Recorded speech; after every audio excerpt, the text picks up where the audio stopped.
Welcome to SVR Coaching Center. Today I am explaining arithmetic part explanation in the grand test number 7 from question numbers 31st to 56. Now we will explain each question in details. Now we will follow the explanation. So the present population of a country is 10 crores.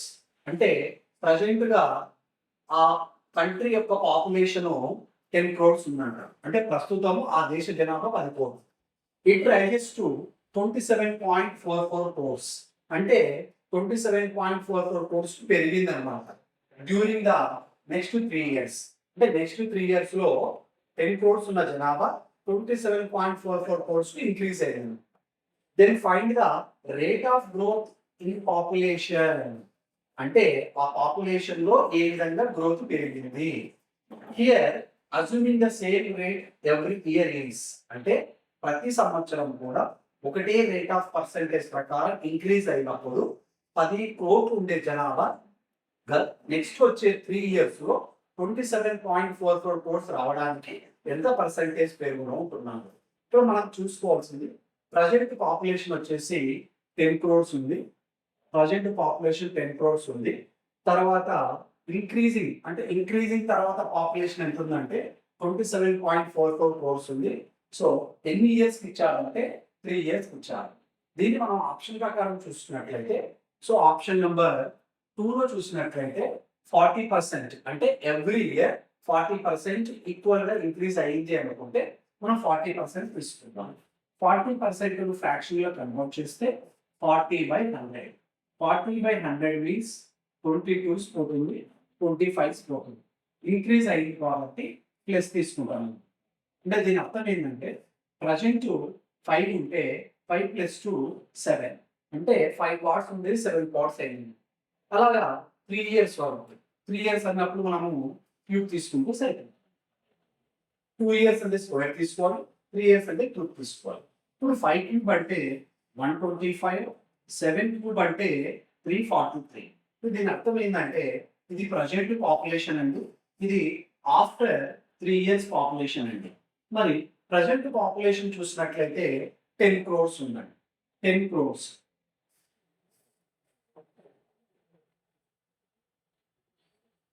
Ones, tens, hundreds, thousands, 10,000, lakhs, 10 lakhs, crores, 10 crores. 10 crores. So 125 parts 10 crores అయ్యాయి. 343 parts ఎంత అవుతుంది అనేది question. మరి 125 parts ఉన్నప్పుడు మనం 125 8 తీసుకున్నట్లయితే 125 8 into 100 800, 25 8 200, 800 ఒక 200 1000 అవుతుంది అన్నమాట. సో మనం 1000 తీసేసినట్లయితే పక్కన 5 zeros ఉన్నాయి. 1 2 3 4 5, అంటే టోటల్గా 1 part వచ్చేసి 8 lakhs అన్నమాట.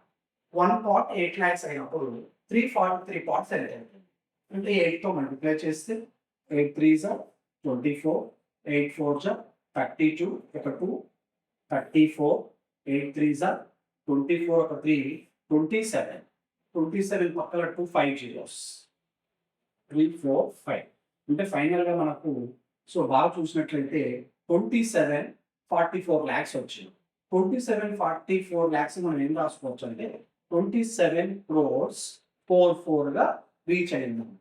27.44 అనే క్రోర్స్ రీచ్ అయింది కాబట్టి మనం తీసుకున్న ఆప్షన్ అంటే 40% అయిన ఆప్షన్ కరెక్ట్ ఆన్సర్ అవుతుంది. సో ఇచ్చిన క్వశ్చన్ కు ఎవ్రీ ఇయర్ ఎంత పర్సెంట్ ఇంక్రీజ్ అవుతుందంటే 40% ప్రకారం ఇంక్రీజ్ అవుతుంది. Next question number 2. సో ఇక్కడ మనం చూసినట్లయితే Dhanush denotes 22% of his savings to old age home. అంటే 22% వచ్చేసి ఓల్డ్ ఏజ్ హోమ్ ఇచ్చారంట. అంటే ఓల్డ్ ఏజ్ హోమ్ అంటే ముసలి వాళ్ళకు, అనాథాశ్రమం ఉండే ముసలి వాళ్ళకు 22% తన సేవింగ్ వచ్చి ఇచ్చారంట.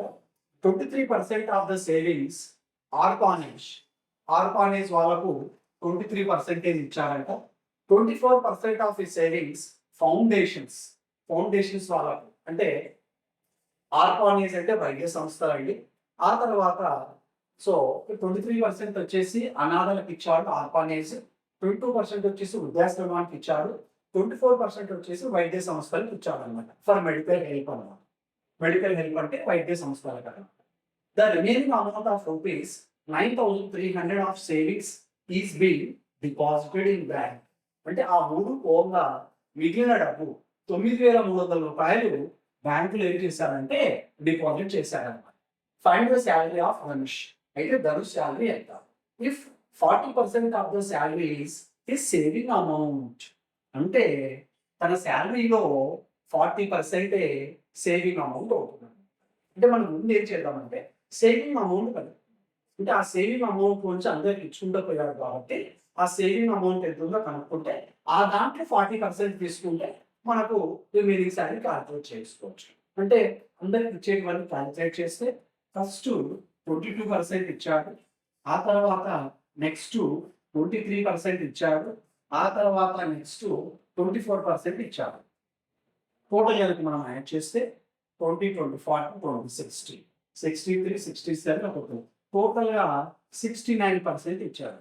69% తన సేవింగ్లో తీసిస్తే సో టోటల్ సేవింగ్ 100% అనుకుంటే 100లో 69 పోతే రిమైనింగ్ ఎంత పర్సెంట్ ఉంటుందంటే 31% అమౌంట్ ఉంటుంది. ఆ 31% ఇక్కడ రిమైనింగ్ అమౌంట్ అని, అంటే 31% వాల్యూ ఎంత ఇచ్చారంటే 9,300 రూపీస్ ఇచ్చారు. 31% వాల్యూ 31% 9,300 అన్నప్పుడు 1% వాల్యూ కనుక్కుంటుంది. ఈ 1% వచ్చేసి 31 3s సో 93 3 జీరోస్.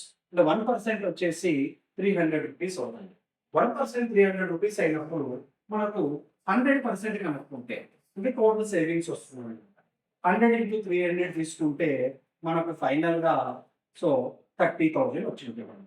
ఈ 30,000 తన శాలరీలో ఎంత పర్సెంట్కి ఈక్వల్ అవుతుందంటే 40%కి ఈక్వల్ అవుతుంది. అంటే దీని అర్థం ఏంటంటే 40% అమౌంటే 30,000 అవుతుంది. అయితే టోటల్ శాలరీ మీన్స్ 100% అమౌంట్ ఎంత? మరి మనం 4 టేబుల్తో తీసుకుంటే 4 7s 28, 2 మిగులుతుంది, 4 5s 20. సో 7 0 0 క్యాన్సిల్ చేసుకుంటే 0 0 క్యాన్సిల్ చేసుకుంటే సో 1% వచ్చేసి 750 అవుతుంది. 750 into 100% తీసుకుంటే 75,000 అవుతుంది. అంటే తన టోటల్ శాలరీ 75,000. 75,000 అనేది మనకు ఏ ఆప్షన్లో కనిపిస్తుందంటే ఫస్ట్ ఆప్షన్లో కనిపిస్తుందండి. కాబట్టి ఇచ్చిన క్వశ్చన్కు first option is the right answer. So this is the next question. In this question, a man sells a mobile phone for rupees 680. అంటే ఒక ఫోన్ను 680 రూపాయలకు అమ్మడం వలన అండ్ లాసెస్ సంథింగ్, అంటే ఎంతో కొంత నష్టపోయాడు. ఎంత నష్టపోయాడో తెలియదు. 680 రూపీస్కు ఆ ఫోన్ అమ్మడం వలన కొంత నష్టపోయాడు. If he had a total sold it for rupees 1070, ఒకవేళ ఆ మొబైల్ను 1070 కనుక అమ్మినట్లయితే his gain would have been doubled for farmer loss. అంటే గతంలో ఎంతైతే నష్టపోయాడో ఆ నష్టపోయిన దానికి డబుల్ ప్రాఫిట్ వస్తుంది. అయితే the cost price of the mobile phone is, అంటే ఆ మొబైల్ ఫోన్ యొక్క కాస్ట్ ప్రైస్ ఎంత అంటున్నాడు. మనం దీన్ని ఆప్షన్ ద్వారా చేసుకోవచ్చు. మరి ఆప్షన్ 2 కానీ ఆప్షన్ 1 కానీ చూసినట్లయితే చెక్ చేయాలండి. ఆప్షన్ 2 చూద్దాం మనం. ఆప్షన్ 2 ద్వారా చూస్తే అంటే ఆ మొబైల్ ఫోన్ యొక్క సిపి వాల్యూ మనము 800గా తీసుకుంటే, సిపి 800గా తీసుకుంటే అప్పుడు ఎస్పి వాల్యూ ఎంత ఉందంటే మనకు 680గా తీసుకుంటాం. ఎస్పి వాల్యూ 680 ఉంది కాబట్టి అప్పుడు మనకు కొడింది 800, అమ్మింది 680కి అమ్మాడనమాట. 680కి అమ్మితే మనకు లాస్ వచ్చాడు, అంటే సిపి ఎక్కువగా ఉంది కాబట్టి లాస్ జరుగుతుంది. మరి ఎంత లాస్ వచ్చిందనేది చూసుకోవాలి. 680 రూపీస్లో 800 రూపీస్ మనం 800 రూపీస్లోంచి 600 రూపీస్ తీసుకుంటే ఇక్కడ ఆప్షన్ నుంచి సిపి వాల్యూ 800 తీసుకుంటే ఎస్పి వాల్యూ 680 ఉందండి. మరి సిపి ఎక్కువగా ఉంది కాబట్టి లాస్ వస్తుంది. లాస్కి వచ్చేసి సిపి మైనస్ ఎస్పి 800 మైనస్ 680, 800లో 680 పోతే మనకు 120 రూపీస్ లాస్ వచ్చింది. అంటే 680కి సోల్డ్ చేయడం వలన తను ఎంత లాస్ అయ్యాడంటే 120 రూపీస్ లాస్ అయ్యాడు. ఒకవేళ 170 కనుక సోల్డ్ చేస్తే దట్ మీన్స్ ఎస్పీ వాల్యూ 1070 అయిపోతుంది. ఇప్పుడు సిపి 800, ఎస్పీ 1070 అంటే డబల్ అయింది. డబల్ అయినప్పుడు ప్రాఫిట్ వస్తుంది. మరి ప్రాఫిట్ ఫార్ములా ఏంటంటే ఎస్పీ మైనస్ సిపి 1070 మైనస్ 800 అండి. 1070 800 తీసేసినట్లయితే మనము సో 1070లో 800 సబ్స్ట్రాక్షన్ చేస్తే 800 సబ్స్ట్రాక్షన్ చేస్తే 0 7 సో మనకు 270 రూపీస్ వస్తుంది. 270 రూపీస్ అన్నప్పుడు ఇక్కడ లాస్ ఎంత వచ్చింది? 120 వచ్చింది. ప్రాఫిట్ 270 వచ్చింది. డబుల్ కాలేదు కాబట్టి మనం తీసుకున్న 800 అనే ఆప్షన్ సరిపోలేదు. అందువల్ల మనము 810 పెట్టి చూద్దామండి. అంటే ఫోర్త్ ఆప్షన్ చూస్తున్నాను. 810 పెట్టి చూస్తే ఇక్కడ 810 మైనస్ 680. సో 810 లోంచి 680 తీసేస్తే మనము 810 లోంచి 680 తీసేస్తే మనకు 130 రూపీస్ వస్తుందండి. 130 రూపీస్ వస్తుంది. 1070 లోంచి 810 తీసేస్తే మనకు 260 రూపీస్ వస్తుందండి. 260 రూపీస్. ఇక్కడ మనం గమనించినట్లయితే 130కి 260కి ఏమైందంటే డబుల్ అయింది. అంటే 130 లాస్ వచ్చినప్పుడు 1070 అమ్మినప్పుడు ప్రాఫిట్ ఎంత వచ్చిందంటే 260 వచ్చింది కాబట్టి డబుల్ అయింది కాబట్టి మనం తీసుకున్న ఆప్షన్ ఫోర్త్ ఆప్షన్ అనేది ఇచ్చిన క్వశ్చన్కు రైట్ ఆన్సర్ అవుతుంది. Right, next question. సో ఒక అమ్మకందారుడు ట్యాగ్ పై ఉన్న వెలకు 10% డిస్కౌంట్ మరియు 250 రూపాయలు నోట్ తీసుకున్నాడు. అంటే ఎంఆర్పి పైన 10% డిస్కౌంట్ ఇస్తూ 250 రూపీస్ క్యాష్ కూడా ఇస్తున్నాడు అనమాట. అయినా అతనికి 10% లాభం వస్తుంది. అంటే ఎంఆర్పి పైన 10% డిస్కౌంట్ ఇచ్చి అడిషనల్ 250 రూపీస్ ఇచ్చినప్పటికీ 10% ప్రాఫిట్ వస్తుంది. సో కొన్న ధర అంటే సిపి వాల్యూ 1200 అయితే ట్యాగ్ పై ఉన్న ధర ఎంత అంటే ఎంఆర్పి కాస్ట్ ఎంత అంటున్నాడు. ఇక్కడ మనకు సిపి వాల్యూ ఎంత ఇచ్చాడంటే సిపి వాల్యూ వచ్చేసి 1200 రూపీస్ ఇచ్చాడు. దీనిపైన మనము 10% ప్రాఫిట్ వేసుకోవాలి. అంటే 1200 పైన 10% ప్రాఫిట్ వేసుకుంటే అంటే ఎంతకు సోల్డ్ చేయాలనేది 1200 పైన 10% 110/100 అంటే 120 రూపీస్ అవుతుంది. 120 1200 120 రూపీస్ యాడ్ చేస్తే 1320 ఉంటే 132 రూపీస్ సోల్డ్ చేయాల్సి ఉంటుంది. బట్ కాకపోతే ఇక్కడ మళ్ళీ క్యాష్ బ్యాక్ కూడా ఇచ్చారు. మనం ఈ క్యాష్ బ్యాక్ మర్చిపోకూడదు. అంటే ఈ 1320కు మళ్ళీ క్యాష్ బ్యాక్ ఎంత ఇచ్చాడంటే 250. అంటే 1320కు 250 యాడ్ చేసుకుంటే 1570 రూపీస్ అవుతుందన్నమాట.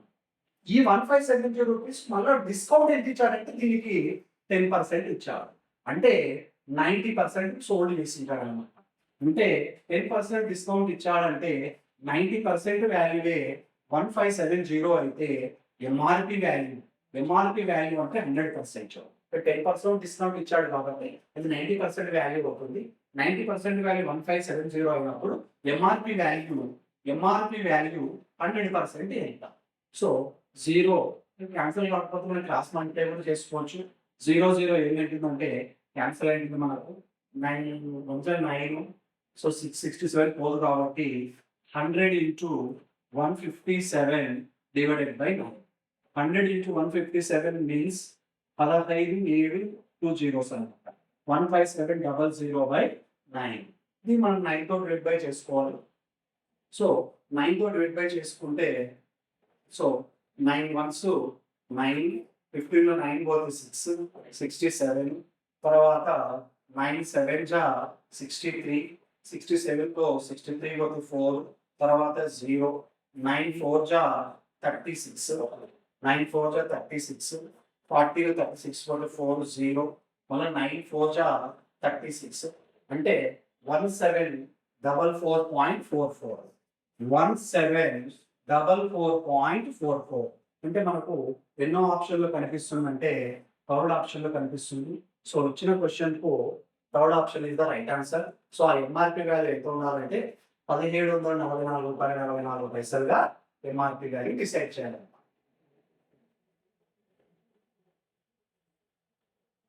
నెక్స్ట్ క్వశ్చన్, ఒక వ్యక్తి సరళ వడ్డీకి కొంత డబ్బు తీసుకున్నాడు, అంటే ఎంతో అంత అమౌంట్ తీసుకున్నాడు. 5 సంవత్సరాల తర్వాత ఇచ్చిన దానికి 7/5 వంతు డబ్బు తిరిగి ఇచ్చాడు. అప్పుడు వడ్డీ రేట్ ఎంత? ఇక్కడ ఏం చెప్తున్నాడంటే, a person borrowed some money on simple interest ప్రకారం తీసుకున్నాడు. 5 ఇయర్స్ తర్వాత రిటర్న్ చేశాడు. After 5 years he returned 7/5 of the money. 7/5 is 7/5 is 5 is the principal, A is the total amount.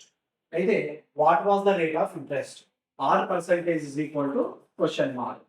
So time period వచ్చేసి ఎన్ని ఇయర్స్ ఇచ్చారంటే 5 years ఇచ్చారు. ఇప్పుడు మనము పి ఈస్టీ మెథడ్ కనుక తీసుకున్నట్లయితే, so P means principal 5:7. So 5 to 7 difference 2. Rate of interest కనుక్కున్నట్లయితే rate of interest is equal to interest by principal into 100. Interest means 2, principal is 5 into 100. 5 ones, 5 20s, 22s ఎంత percent అంటే 40% అయింది. ఈ 40% అనేది ఎన్ని years అయింది అంటే 5 ఇయర్స్ అయింది. అంటే 5 ఇయర్స్కు 40% అయినప్పుడు 5 ఇయర్స్కు 40% అయినప్పుడు 1 ఇయర్కు హౌ మచ్ పర్సెంట్ అంటున్నారు. సో 5తో క్యాన్సిల్ చేస్తే 5 1 5 8 అంటే 1 ఇయర్ ఎంత రేట్ ఆఫ్ ఇంట్రెస్ట్ ఉంటుందంటే 8% పర్ యానం. మరి 8% పర్ యానం అనేది ఎన్నవ ఆప్షన్ లో కనిపిస్తుంది అంటే మనకు ఫస్ట్ ఆప్షన్ లో కనిపిస్తుంది. Right, will see the next question. Question number 7. So ఇక్కడ మనం చూసినట్లయితే, if an increase of 40% is observed on a amount, అంటే 40% అమౌంట్ ఇంక్రీజ్ అయింది అనమాట ఇన్ 4 ఇయర్స్. 4 ఇయర్స్ లో తన డబ్బు పైన 40% ఇంక్రీజ్ అయిందంట. అయితే సింపుల్ ఇంట్రెస్ట్, అంటే సింపుల్ ఇంట్రెస్ట్ ప్రకారం 4 ఇయర్స్ తర్వాత అబ్జర్వేషన్ చేసిందే తన అమౌంట్ పైన 40% అమౌంట్ అనేది రైజెస్ అయిందన్నమాట. What will be the compound interest on rupees 80,000 after 4 years and the same rate of interest? అంటే సింపుల్ ఇంట్రెస్ట్ లో ఎంత రేట్ ఆఫ్ ఇంట్రెస్ట్ ప్రయాణం చేశాడో కాంపౌండ్ ఇంట్రెస్ట్ లో కూడా అంతే రేట్ ఆఫ్ ఇంట్రెస్ట్ వేయాలి. 80,000 రూపీస్ పైన 4 ఇయర్స్ తర్వాత ఎంత ఇంట్రెస్ట్ అవుతుంది అంటున్నాడు. ఇక్కడ సరళ వడ్డీ, చక్ర వడ్డీ రెండు కనిపించాడు. మన ముందు 40% రైస్ అయింది కదా 4 ఇయర్స్ లో. మరి ఎంత రేట్ ఆఫ్ ఇంట్రెస్ట్ చేశాడో సింపుల్ ఇంట్రెస్ట్ ప్రకారం ఫస్ట్ కనుక్కుందాం. సో 40% ను మనం ఫ్రాక్షన్ లోకి మార్చినట్లయితే 40% means 40/100, that is 22s 25s. That means 2 is the interest. So అంటే ప్రిన్సిపల్ 5 అయితే సో ఇంట్రెస్ట్ 2 వచ్చింది. మనం 5 + 2 ఏమవుతుంది అంటే 7 అవుతుంది. That is equal to 5:7. Same వచ్చేస్తుంది అన్నమాట. 5:7 అయినప్పుడు ఇంట్రెస్ట్ వచ్చేసి 2 అవుతావు. Rate of interest is equal to interest by principal into 100. 2/5 into 100. 5 1s 5 20s 22s 40%. ఈ 40% ఎన్ని ఇయర్స్ అయిందంటే 4 ఇయర్స్ అయింది. మరి 4 ఇయర్స్ కు 40% అయినప్పుడు 1 ఇయర్ కి ఎంత అయిందంటే 10% అయింది. అంటే సింపుల్ ఇంట్రెస్ట్ 1 ఇయర్ కు 10% ప్రకారం వేసింటారు. ఇప్పుడు అదే 10% తీసుకొని మనము 80,000 పైన కాంపౌండ్ ఇంట్రెస్ట్ క్యాలిక్యులేట్ చేయాలి. ఇప్పుడు 10%.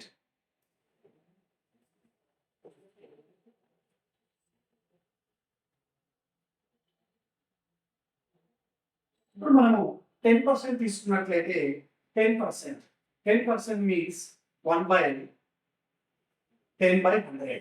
10/100 మీన్స్ 1/10.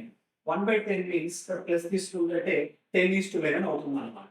సో 1 రూపీ ఇంట్రెస్ట్ ఉంటుంది. 10 1 కలిపితే 10:11. ఇక్కడ 3 ఇయర్స్ కాదు 4 ఇయర్స్ ఇచ్చాడు అన్నమాట. 4 ఇయర్స్ ప్రకారం 4 ఇయర్స్ తీసుకుంటే p⁴ a⁴. పవర్ 4 వేసుకున్నట్లయితే 10⁴. 10⁴ అంటే 4 zeros. 11⁴ means 11³ means 1331. 11³ means 11³ 1331 into once again 11. 11 ones 11, 33 plus 1 34, 33 plus 3 36, 11 ones 11 plus 3 14. 14,641. 14,641. So interest ఎంత వచ్చిందంటే 4,641. బట్ ప్రిన్సిపల్ అమౌంట్ ఎంత ఉందంటే ప్రిన్సిపల్ అమౌంట్ వచ్చేసి 80,000. అంటే 10,000 పార్ట్స్ వచ్చేసి 80,000 అయినప్పుడు మరి 4 zeros క్యాన్సిల్ అయితే ఒక పార్ట్ 8 అవుతుంది. మరి ఇంట్రెస్ట్ కాంపౌండ్ ఇంట్రెస్ట్ ఎన్ని పార్ట్స్ ఉందంటే 4641 పార్ట్స్ ఉంది. కాబట్టి 8తో మల్టిప్లై చేస్తాం. 8 1s 8, 8 4s 32, 8 6 48 plus 3 51, 8 4s 32 plus 5 37. అంటే 37,128 రూపీస్ కాంపౌండ్ ఇంట్రెస్ట్ అవుతుంది. ఎన్ని ఇయర్స్ కంటే 4 years కు. ఎంత రేట్ ఆఫ్ ఇంట్రెస్ట్ అంటే 10% ప్రకారం. సో అమౌంట్ ప్రిన్సిపల్ ఎంత అంటే 80,000 రూపాయలు. సో 37,128 రూపీస్ అనేది ఎన్నో ఆప్షన్ లో కనిపిస్తుందంటే మనకు 4th ఆప్షన్ లో కనిపిస్తుంది. This is the simple interest and compound interest. Next we will see the question number 8. So in this question we will observe that కొంత అసలుపై 8 సంవత్సరాలకు 7.5% per annum వార్షిక వడ్డీ రేటుతో చొప్పున సరళ వడ్డీ 7,500 అయింది. ఇక్కడ ఏం చెప్తున్నా అంటే సింపుల్ ఇంట్రెస్ట్ ప్రకారం సర్టన్ సమ్ పైన 8 years 7.5% per annum ప్రకారం. సో సింపుల్ ఇంట్రెస్ట్ ఎంత అయిందంటే 7,500 అవుతుంది. వడ్డీ రేటు 2.5 పెంచితే అదే అసలుపై 8 సంవత్సరాలకు ఎంత సరళ వడ్డీ వస్తుంది. In case of the rate of interest is increased by 2.5% on the same amount, what is the interest for 8 years అవుతుంది. అంటే ఇక్కడ ఏం చెప్తున్నాడు అంటే కొంత అమౌంట్ ఉంది, ఆ అమౌంట్ 7.5% ప్రకారం వేసాడు. అట్లా 8 years కు 7,500 అయిందన్నమాట. అంటే ఇక్కడ మనము టీ వచ్చేసి 8 years అని రాసుకోవచ్చు, ఆర్ వచ్చేసి 7.5% అని రాసుకోవచ్చు, ఎస్ఐ వచ్చేసి 7,500. సో మనకు ఇంట్రెస్ట్ ఇచ్చాడు కాబట్టి ఇంట్రెస్ట్ కు ఫార్ములా ఏంటంటే R into T. Simple interest formula R into T అంటే 7.5 ఇంటూ 8. 7.5 ఇంటూ 8 తీసుకుంటే 8 5s are 40, 8 7s are 56, 56 ఒక 4 60. అంటే 60% ఏమిటంటే ఇంట్రెస్ట్ అయింటుంది అనమాట. 60% ఇంట్రెస్ట్ అయినప్పుడు ఆ 60% అమౌంటే ఇక్కడ ఎంత ఇచ్చాడంటే 7,500 ఇచ్చాడు. అయితే 2.5% పెంచమంటున్నాం. 2.5% పెంచితే 7.5 కు 2.5 యాడ్ చేయాలి. 7.5 కు 2.4 యాడ్ చేస్తే న్యూ రేట్ ఆఫ్ ఇంట్రెస్ట్ ఎంత అవుతుందంటే 10% అవుతుంది. ఎన్ని ఇయర్స్ కన్నాడంటే 8 years కన్నాడు. అప్పుడు మళ్ళీ ఎస్ఐ క్యాలిక్యులేట్ చేస్తే SI is equal to R into T, that is equal to R means 10, T means 8, 10 into 8 means 80%. అయితే 80% ఇంట్రెస్ట్ ఎంత?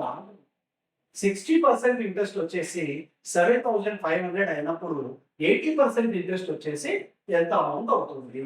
మనం 6 క్యాన్సిలేషన్ చేస్తే ఆన్సర్ వస్తుంది. 0 0 క్యాన్సల్, 6 1 6, 1 మిగులుతుంది 15, 15 అంటే 6 2s 12, 3 మిగులుతుంది 6 5 30. సో 1% వచ్చేసి 125 అవుతుంది. ఇంటూ 8తో చేస్తే 8 5s are 40, 8 2s are 16 plus 4 20, 8 1s are 8 plus 2 10. పక్కన 0 యాడ్ చేసుకుంటే సో టోటల్ గా ఇంట్రెస్ట్ ఎంత అవుతుందంటే 10,000 రూపీస్ అవుతుంది. 10,000 రూపీస్ అనే ఆప్షన్ మనకు ఎక్కడ కనిపిస్తుంది అంటే 4th ఆప్షన్ లో కనిపిస్తుంది. సో ఇక్కడ 2.5 రేట్ ఆఫ్ ఇంట్రెస్ట్ ఇంక్రీజ్ చేయమన్నారు కాబట్టి పాత రేట్ ఆఫ్ ఇంట్రెస్ట్ 7.5, 2.5 అనేది యాడ్ చేసినప్పుడు టోటల్ మనం ఎంత పర్సెంట్ లెక్కేసుకోవాలంటే 10% తీసుకొని 8 years లెక్కేసుకుంటే 80% అమౌంట్ అనేది ఫైనల్ మనకు కావాల్సినటువంటి ఆన్సర్ అవుతుంది. సో 60% 7,500 అయినప్పుడు 80% అమౌంట్ ఎన్ని థౌసండ్స్ అవుతుందంటే 10,000 అవుతుంది. Next we will see the question number 9. ఒక చెట్టు యొక్క వయస్సు, the age of A tree depends upon the number of rings. అంటే ఒక చెట్టు యొక్క వయస్సు దాని కాండం చుట్టూ ఉన్న రింగులపై ఆధారపడి ఉంటుంది. అంటే ఇక్కడ క్లియర్ ఏం చెప్తున్నాడు అంటే ఒక చెట్టు యొక్క ఏజ్ అనేది, ఒక ట్రీ యొక్క ఏజ్ అనేది ఆ రింగుల పైన డిపెండ్ అయింది అన్న. ఇది దాని అర్థం. సో ట్రంక్ అంటే ఇక్కడ కాండం అండి. So the value of such a tree is proportional to it's age. అంటే దాని యొక్క వాల్యూ అనేది ఏజ్ కు ప్రపోర్షనల్ గా ఉంది అంట. అంటే వయస్సు అనేది విలువకు అనులోమానుపాతంలో ఉందన్నమాట. ఇక్కడ నుంచి అటువంటి చెట్టు విలువ దాని వయసుకు ఎలా ఉందంట అంటే అనులోమానుపాతంలో ఉందంట. Such tree is proportional to it's age. అంటే వాల్యూ ఆఫ్ సచ్ ట్రీ అంటే దాని విలువ అనేది ఏజ్కి ఎలా ఉందంట అంటే ప్రపోర్షనల్ గా ఉందంట. ప్రపోర్షనల్ అంటే ఏజ్ పెరిగితే వాల్యూ పెరుగుతుంది, ఏజ్ తగ్గితే వాల్యూ తగ్గుతుంది. అట్లా ఒక వాల్యూ పెరిగితే ఏజ్ పెరుగుతుంది, వాల్యూ తగ్గితే ఏజ్ తగ్గుతుంది. దాన్ని ప్రపోర్షనాలిటీ అంటారు. So A tree with 40 rings అంటే 50 ఇయర్స్. అంటే ఒక చెట్టుకు 40 రింగులు ఉన్నట్లయితే దాని వయసు 50 సంవత్సరాలు. 40 రింగులు ఉన్నట్లయితే దాని వయసు 50 సంవత్సరాలు. అయితే సో 50 ఇయర్స్ ఉన్నప్పుడు దాని వాల్యూ 50,000 అన్నమాట. Then a tree with 30 rings is అంటే ఆ చెట్టుకు 30 రింగ్స్ ఉంటే దాని ఏజ్ ఎంత మరియు దాని వాల్యూ ఎంత అంటున్నారు. దాని ఏజ్ ఎంత మరియు దాని వాల్యూ ఎంత అంటున్నారు. లైన్ చెప్పాల్సిన ఒకటి ఏంటంటే ఒక చెట్టు ఉంది, ఆ చెట్టు రింగుల పైన దాని వయసు ఆధారపడింది. అంటే ఏజ్ అనేది ప్రపోర్షనల్ గా ఉంది. ఎవరికి ప్రపోర్షనల్ గా ఉంది అంటే రింగ్స్ కు ప్రపోర్షనల్ గా ఉంది. ఇక్కడ బాగా గమనిస్తే మనము 40 రింగ్స్ ఉన్నప్పుడు 50 ఇయర్స్ ఏజ్ ఉందన్నమాట. అంటే 40 రింగ్స్ ఉన్నప్పుడు దాని ఏజ్ 15 ఇయర్స్. ఓకే. అదే 30 రింగ్స్ ఉంటే దాని ఏజ్ ఎంత? మరి 30 రింగ్స్ ఉన్నప్పుడు దాని ఏజ్ ఫైండ్ అవుట్ చేయాలి. మరి ఏజ్ ఫైండ్ అవుట్ చేస్తే 30 into 50 by 40 0 0 cancel. 15 3s are so 2 2s are 2 15s are 15 5s are 75. 75 లో ఆఫ్ చేస్తే 75 లో ఆఫ్ చేస్తే 37.5 ఇయర్స్ ఉంటుందన్నమాట. మనం ఆప్షన్స్ లో గమనిస్తే ఫస్ట్ ఆప్షన్ ఉంది, సెకండ్ ఆప్షన్ ఉంది. కాబట్టి మనకు క్లారిటీ కావాలి. 37.5 ఇయర్స్ వచ్చింది అనమాట. ఎన్ని రింగ్స్ ఉన్నప్పుడు? 30 రింగ్స్ ఉన్నప్పుడు. అంటే 30 రింగ్స్ ఉన్నప్పుడు దాని ఏజ్ ఎంత అంటే 37.5. ఇప్పుడు 37.5 ఇయర్స్ ఉన్నప్పుడు 37.5 ఇయర్స్ ఉన్నప్పుడు వాల్యూ ఎంత అంటున్నాడు. మరి 50 ఇయర్స్ ఉన్నప్పుడు 50 ఇయర్స్ ఉన్నప్పుడు వాల్యూ వచ్చేసి 50,000 ఉంది. 50 ఇయర్స్ ఉన్నప్పుడు వాల్యూ ఎంత ఉందంటే 50,000 ఉన్నప్పుడు 37.5 ఎంత వస్తుంది, దాని వాల్యూ ఎంత అంటున్నాడు. మరి గమనిస్తే 0 0 క్యాన్సల్, 5 1s 5,000. 37.5 ఇంటూ 1000 కొడితే 37.5 ఇంటూ 1000 అప్పుడు 37,500 అనే ఆన్సర్ వస్తుంది అనమాట. మరి 37,500 అనే ఆప్షన్ మనకి ఎక్కడ కనిపిస్తుంది అంటే సెకండ్ ఆప్షన్ లో కనిపిస్తుంది. సో ఇచ్చిన క్వశ్చన్ కు ఏజ్ వచ్చేసి 37.5 ఇయర్స్, దాని వాల్యూ వచ్చేసి 37,500 రూపీస్ అవుతుంది అనమాట. సో ఇది ప్రపోర్షనల్ అంటే ఏం లేదండి, ఎక్స్ పెరిగినప్పుడు వై కూడా పెరగాలి, ఎక్స్ తగ్గినప్పుడు వై కూడా తగ్గాలి. రింగ్స్ పెరిగినప్పుడు దాని ఏజ్ పెరుగుతుంది, రింగ్స్ తగ్గినప్పుడు దాని ఏజ్ కూడా తగ్గుతుంది.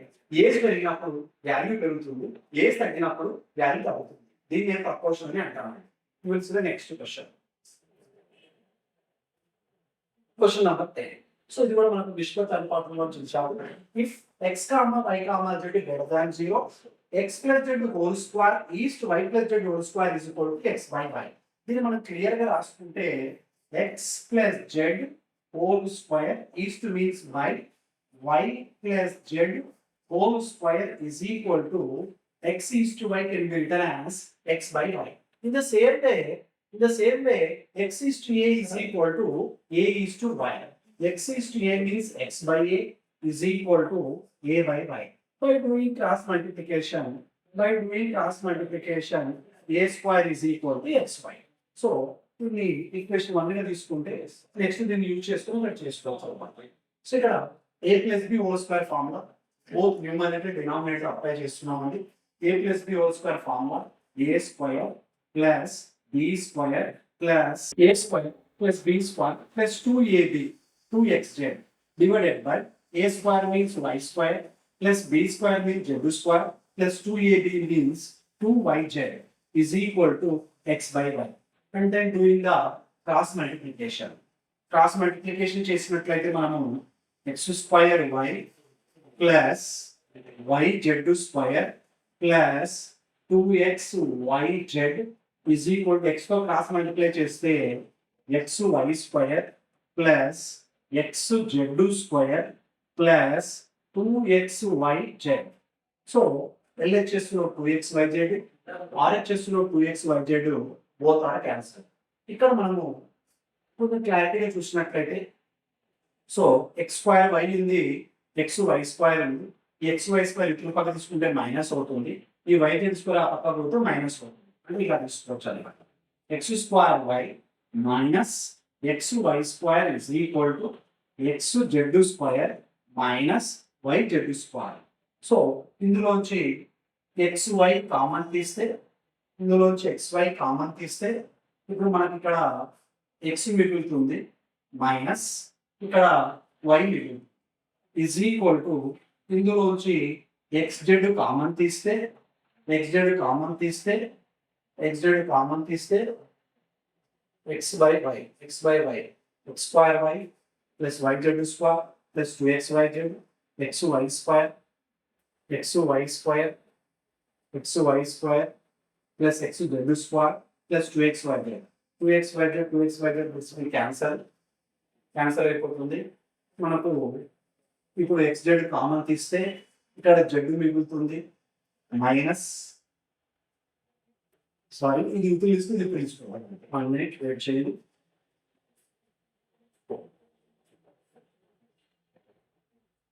చూద్దాం. So X square Y, X square Y plus Y Z square plus Y Z square plus 2xy Z, 2xy Z 2xy Z cancel అయిపోతుంది. ఇప్పుడు X square Y, X square Y minus minus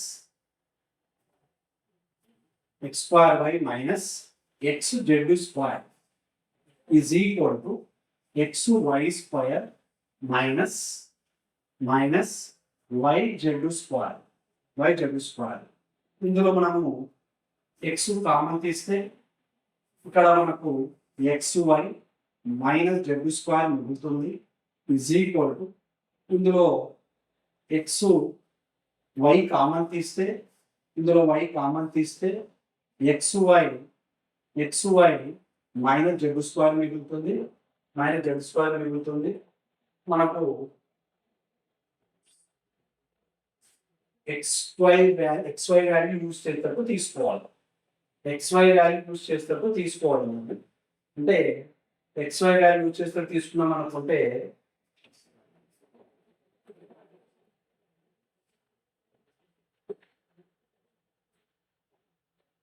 ఒకసారి రాద్దాము. Right, a square plus b square plus 2ab, a square plus b square plus 2ab is equal to x by y, x by y. Doing cross multiply with y, y to cross multiply చేస్తే x square y plus x square y plus y z square plus 2x yz, 2x yz is equal to x y square, x y square plus x z square plus 2x yz. So LHS లో 2xyz, RHS లో 2xyz. So మనం ఏం చేద్దామంటే xy value use చేస్తూ రాసుకోవాలి కాబట్టి x square y minus xy square is equal to x z square minus y z square. So ఇందులో xy common తీస్తే, xy కామన్ తీస్తే x మిగులుతుంది మైనస్ xy కామన్ తీస్తే y మిగులుతుంది is equal to z square common తీస్తే x minus y మిగులుతుంది. ఇప్పుడు మనకు ఆన్సర్ వచ్చేస్తుందండి. x మైనస్ y ఏమైంది అంటే క్యాన్సిల్ అయిపోయింది.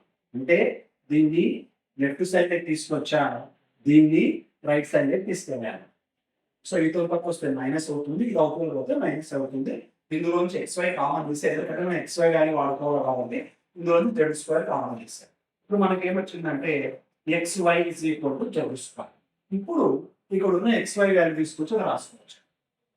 మరి xy వాల్యూ ఎంత వచ్చిందంటే a square is equal to z square అయినప్పుడు స్క్వేర్ టు స్క్వేర్ క్యాన్సిల్ చేస్తే ఏ వాల్యూ ఎంత వచ్చిందంటే జెడ్ వచ్చింది.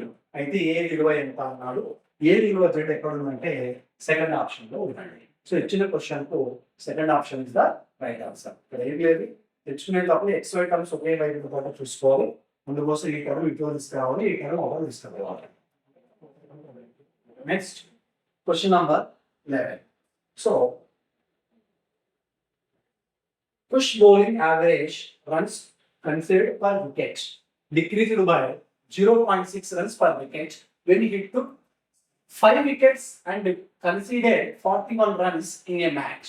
If his initial average was 22 runs per wicket, how many runs did he concede before this match? అంటే ఈ match జరగడం అంటే ఈ రోజు మ్యాచ్ లో పుష్ ఏం చేసినాడంటే 5 వికెట్లు తీసుకొని 41 పరుగులు ఇస్తే అప్పటికి కూడా అతని bowling average 0.6 runs per wicket తగ్గిందన్నమాట. అంటే టుడే మ్యాచ్ ఆడి 5 వికెట్స్ తీశాడు, 5 వికెట్స్ తీసి 41 రన్స్ ఇచ్చాడు. అయినప్పటికీ తన యావరేజ్ ఎన్ని అయిందంటే 0.6 రన్స్ పర్ వికెట్ తగ్గిందన్నమాట. సో ఇక్కడ మనకు యావరేజ్ ఎంత తక్కువగా ఉందో అతను అంత బెస్ట్ బౌలర్ అని అంటున్నాను. సో అతని ప్రారంభ సగటు 22 పరుగులు వికెట్ ఉంటే అంటే ఇనిషియల్లీ అతని యావరేజ్ వచ్చేసి పర్ వికెట్ ఎంత ఉందంటే రన్స్ 22 రన్స్ ఉందండి. మ్యాచ్ కు ముందు అతను ఎన్ని పరుగులు చేశాడు? ఇక్కడ మనం బాగా గమనించినట్లయితే సో మ్యాచ్ కు ముందు ఎన్ని పరుగులు చేశాడు అంటున్నారు. క్రితంలో జరిగిన ఎన్ని వికెట్ తీశాడో మనకు తెలియదు కాబట్టి గతంలో మనము ఎక్స్ వికెట్స్ అనుకుంటే అప్పుడు తన యావరేజ్ ఎంత ఉందంటే 22 ఉంది. ఈ రోజు ఆ ఎక్స్ వికెట్స్ కు మనకు 5 వికెట్స్ ఎక్స్ట్రా తీసారండి. అంటే టుడే ఈ రోజుకి మొత్తం ఎన్ని వికెట్లు అయినాయి అంటే ఎక్స్ ప్లస్ 5 వికెట్స్ అయినాయి. ఈ రోజు పర్ఫార్మెన్స్ వలన తన యావరేజ్ ఏమైందంటే 0.6 తగ్గిందండి. అంటే 22 వచ్చి 0.6 తీసేస్తే మనకు 21.4 ఉంటుందండి ఈ రోజు యావరేజ్. మరి మనం దీన్ని సర్కిల్ మెథడ్ అంటామండి. ఎక్స్ ప్లస్ 5 నుంచి ఎక్స్ తీసేస్తే +5 వస్తుంది. 21.4 నుంచి 22 సబ్స్ట్రాక్షన్ చేస్తే -0.6 వస్తుంది. సో x2 -0.6 వేసుకోవచ్చు, 5 to 21.4 వేసుకోవచ్చు. అంటే ఇప్పుడు ఫైనల్ ఏం రాసుకోవచ్చు అంటే 5 into 21.4 minus x into 0.6 is equal to ఈ రోజు ఎన్ని పరుగులు ఇచ్చారంటే 41 రన్స్ ఇచ్చారండి. Is equal to 41. దీన్ని మనం క్యాలిక్యులేట్ చేస్తే ఎక్స్ వాల్యూ వస్తుందండి. సో 21.4 ఇంటూ 5 చేసుకోవాలి. 25 100, 21 5 105, 21 5 105, 5 4 20, 1 అంటే 2, 105 ప్లస్ 2 107. So 5 4 20, 5 plus 1 7. సో 5 2 10, 107.0. అంటే ఫైనల్ గా 107 వచ్చింది. So 107 minus 0.6x is equal to 41. So ఈ 41 లెఫ్ట్ సైడ్ కి మైనస్ 0.6 రైట్ సైడ్ కి అప్పుడు 0.6x అవుతుందో అవతల సైడ్ లేకపోతే 107 minus 41. అంటే 107 లోంచి మనం 41 అనేది సబ్స్ట్రాక్షన్ చేసుకోవాలి. సో ఎందుకంటే ఈ 41 ఇటు సైడ్ వస్తే మైనస్ అయింది. సో 7 లో 1 పోతే 6 వస్తుంది, 10 లో 4 పోతే 6 వస్తుంది, అంటే 66 వస్తుంది. అంటే 0.6x is equal to 66 అయినప్పుడు x is equal to 66/0.6. So 10 తో మల్టిప్లై చేస్తే 660/6. 660 బై న్యూమరేటర్ లో డినామినేటర్ 10 తో మల్టిప్లై చేస్తున్నా, పాయింట్ తర్వాత ఒక డిజిట్ ఉంది కాబట్టి. So 6 1s 6 11s 0. అంటే బిఫోర్ అంటే స్టార్టింగ్ లో అతను ఎన్ని వికెట్లు తీశాడంటే 110 వికెట్లు తీశాడండి.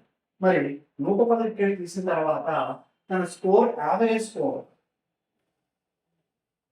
పర్ వికెట్ కు స్కోర్ ఎంత ఉందంటే ఇక్కడ పర్ వికెట్ కు స్కోర్ ఎంత ఉందంటే పర్ వికెట్ స్కోర్ కావాలి. ఇక్కడ మనకు ఒక్క పరుగుకి ఎన్ని పరుగులు ఇచ్చాడనేది కావాలి. ఒక్క పరుగుకి ఎన్ని పరుగులు ఇచ్చాడని కావాలి. సో మనకు ఎక్స్ ఈక్వల్ ఎంత వచ్చిందంటే 110.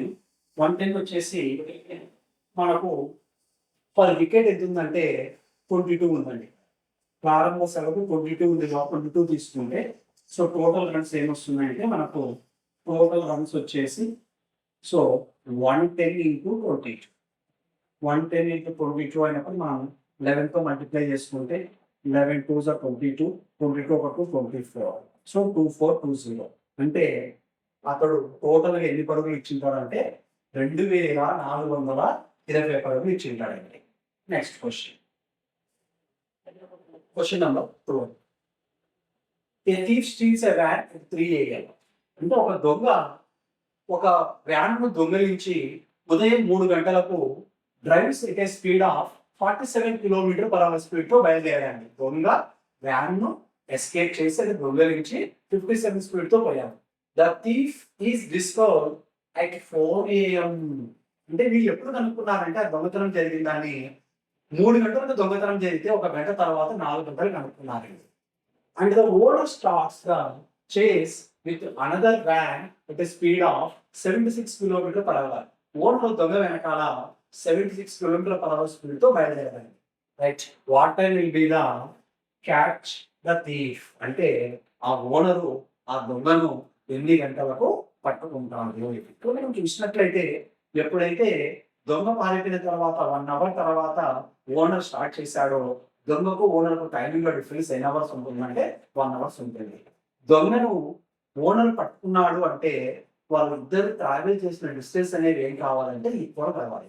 అలా చూసుకుంటే మనము ఉదయం 3 గంటలకు ఉదయం 4 గంటలకు 1 అవర్ డిఫరెన్స్ ఉంది కాబట్టి దొంగను వచ్చేసి 57 స్పీడ్తో పోతున్నాడు. నేను దొంగను వచ్చేసి 4 గంటలు జర్నీ చేశాడు అనుకుంటా. అంటే అప్పుడు ఓనర్ 3 గంటలు చేస్తుంటాడు, దొంగ 4 గంటలు చేస్తుంటాడు. 2 డిస్టెన్స్ ఈక్వల్ అయ్యాక అప్పుడు దొంగ దొరికేస్తుంటాడు. 4 అవర్స్ తీసుకుంటే ఇది థీఫ్ అన్నమాట. థీఫ్ కవర్ చేసిన డిస్టెన్స్ అనమాట. 4 7 28, 4 5 20 20. అంటే థీఫ్ వచ్చేసి 228 కిలోమీటర్స్ జర్నీ చేస్తున్నారు అనమాట. అదే సిస్టమ్ ఇప్పుడు ఓనర్ అన్నమాట. ఓనర్ స్పీడ్ వచ్చేసి 76 ఉందన్నమాట. సో ఇది ఓనర్ అన్నమాట. Owner speed 76 into owner 3 hours ఇస్తాం అనమాట. ఎందుకు 3 అవర్స్ ఇస్తామంటే వాళ్ళిద్దరి మధ్య డిఫరెన్స్ 1 అవర్ ఉంది కాబట్టి. 3 6 18, 3 7 21 28. సో 2 ఈక్వల్ అయినాయి కాబట్టి ఓనర్ బయలుదేరిన 3 గంటల తర్వాత దొంగని పట్టుకుంటాడు. మరి ఓనర్ ఎన్ని గంటలకు బయలుదేరాడో మనం ఒకసారి చూడాలి. ఓనర్ 4 గంటలకు బయలుదేరాడు. ఈ 4 కు మనం ఎన్ని అవర్స్ యాడ్ చేయాలంటే 3 అవర్స్ యాడ్ చేయాలి. 4 3 అవర్స్ యాడ్ చేస్తే టైం ఎంత అవుతుందంటే 7 PM అవుతుంది.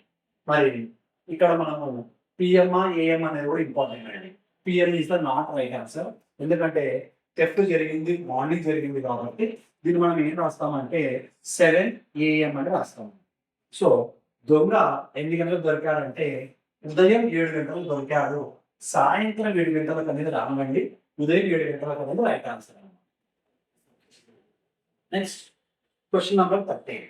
నిలకడ నీటిలో అంటే నిలకడ నీటి అంటే మనకు బావిలోని నీరు అని అంటాం అన్నమాట. లేదా చెరువులోని నీరు అంటే ఎలాంటి ఫ్లో లేనప్పుడు దాన్ని ఏమంటామంటే స్టిల్ వాటర్. స్టిల్ వాటర్ నిలకడ నీటిలో పడవ వేగం ప్రవాహ వేగాల మధ్య నిష్పత్తి 5:4.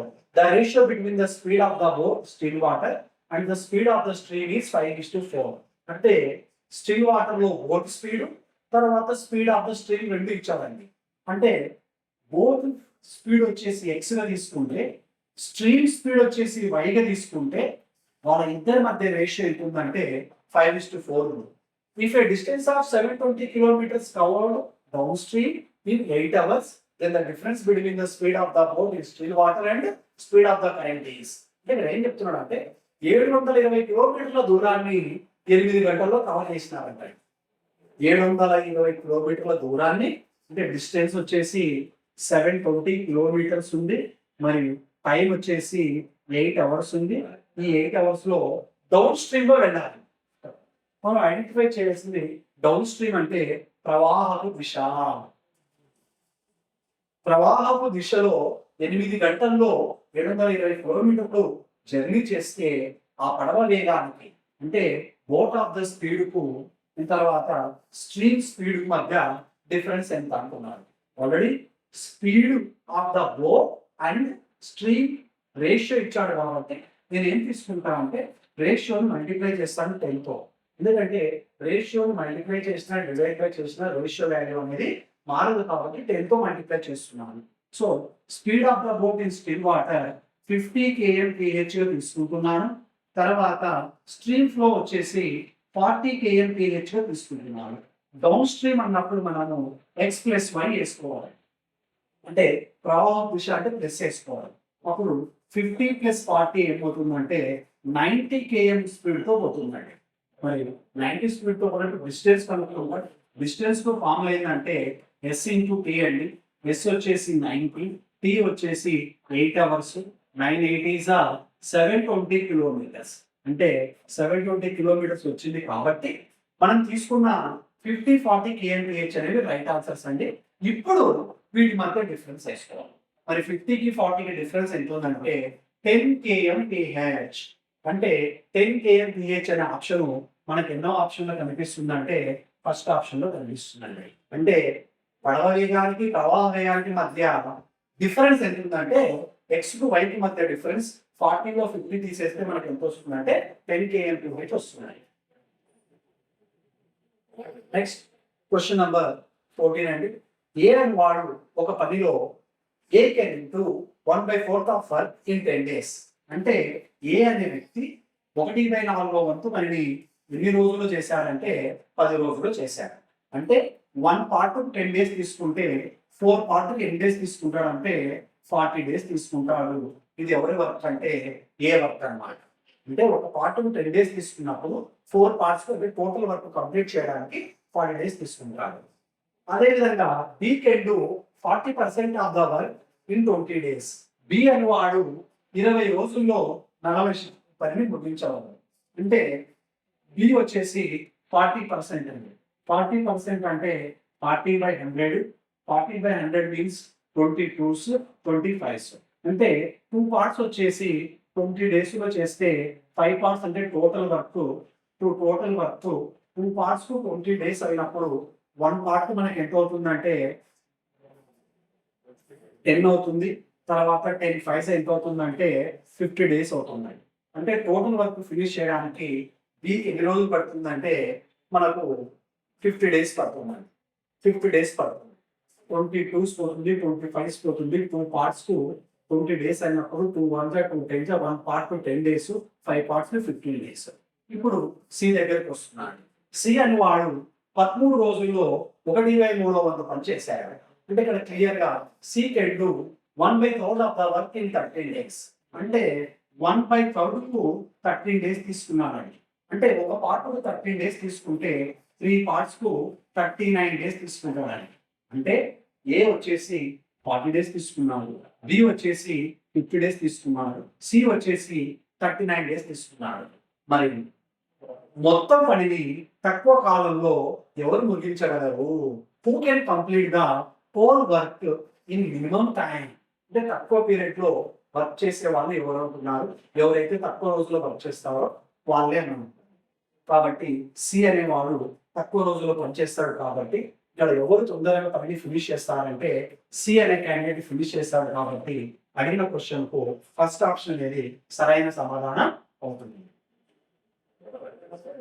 నెక్స్ట్ ఇది కూడా మనకు టైం వర్క్ గురించి ఇచ్చామండి. A man and a woman can finish a work together in half the time taken by a woman and a boy together. So ఇక్కడ ఏం చెప్తున్నా అంటే ఒక మగ మనిషి ఒక ఆడ మనిషి కలిసి పని చేస్తే అంటే వాళ్ళు ఎంత పని అయితే చేస్తారో, సో ఒక ఉమెన్ మరియు ఒక బాయ్ ఇద్దరు కలిసి పనిచేసే సమయంలో సగం రోజులు వీళ్ళు చేసేవారన్నమాట. అంటే ఇక్కడ ఏం చెప్తున్నాడంటే ఒక స్త్రీ ఒక బాలుడు కలిసి పని చేస్తే పనికి ఎంత సమయం తీసుకుంటారో దానిలో సగం సమయానికి ఒక పురుషుడు ఒక స్త్రీ చేయగలరు. అంటే ఒక పురుషుడు ఒక స్త్రీ అనేవాళ్ళు హాఫ్ ఆఫ్ ద టైం తీసుకొని ఫినిష్ చేస్తున్నారు. ఆ తర్వాత బాలుడు ఒక్కడే ఆ పని 20 రోజుల్లో చేయగలడు. A boy can finish the work alone in 20 days. అంటే బాయ్ ఒక్కడే చేస్తే 20 days లో ఫినిష్ చేస్తాడు. అండ్ 2 women together అంటే and 2 women together can finish in 30 days. అంటే ఇక్కడ మనం చూడాల్సింది బాగా గమనిస్తే ఇద్దరు స్త్రీలు కలిసి 30 రోజుల్లో చేయగలరు. అంటే ఇద్దరు స్త్రీలు కలిసి అంటే 2 women together can finish in 30 days. In how many days? While the work will be finished by 4 men. అంటే నలుగురు మగవాళ్ళు పనిచేస్తే ఎన్ని రోజుల్లో ఆ పని పూర్తవుతుంది. ఇప్పుడు ఫస్ట్ సెంటెన్స్ మనం బాగా చూస్తే మ్యాన్ అండ్ ఉమెన్. మ్యాన్ అంటే ఎవరు, ఉమెన్ అంటే ఎవరు ఈజ్ ఈక్వల్ టు. సో ఇక్కడ women and a boy, women and a boy, boy అంటే బి, ఉమెన్ అంటే డబల్. సో వీళ్ళు చేసే టైము వీళ్ళు హాఫ్లో ఉంటుంది అన్నమాట. అంటే వీళ్ళు ఎంత టైం తీసుకుంటారో వీళ్ళు దాన్ని సగం టైంకే చేస్తారన్నమాట. అంటే ఇక్కడ మనం ఏం చెప్పవచ్చు అంటే ఇక్కడ ఉమెన్ మెన్ను కలిపి చేసే పని ఉమెన్ బాయ్ కలిపి చేసే టైంలో హాఫ్ ఆఫ్ ద టైం తీసుకుంటారన్నమాట. అదే విధంగా ఇంకొక సెంటెన్స్ ఇచ్చారండి. బాయ్ ఒక్కడే 20 days లో చేస్తారు. బాయ్ ఒక్కడే 20 days లో చేస్తే 2 ఉమెన్స్ 30 days లో చేస్తారు. 2 ఉమెన్స్ 30 days లో చేస్తారు. ఇప్పుడు 0 క్యాన్సిల్ చేసుకుంటే 2 క్యాన్సిల్ చేసుకుంటే అంటే ఇక్కడ 1 boy is equal to 3 women ఉంది. మరి బాయ్కి ఉమెన్కి మధ్య మనం రేషియో తీసుకుంటే boy by women is equal to 3/1. అంటే దీని అర్థం ఏంటంటే ఒక్క బాయ్ చేసే పని 3 ఉమెన్ చేస్తారన్నమాట. అంటే 1 boy work is equal to 3 women equal అనమాట. 1 బాయ్ వర్క్ అనేది 3 ఉమెన్ ఈక్వల్ అవుతుంది. సో ఇది మనం గుర్తుపెట్టుకోవాలి.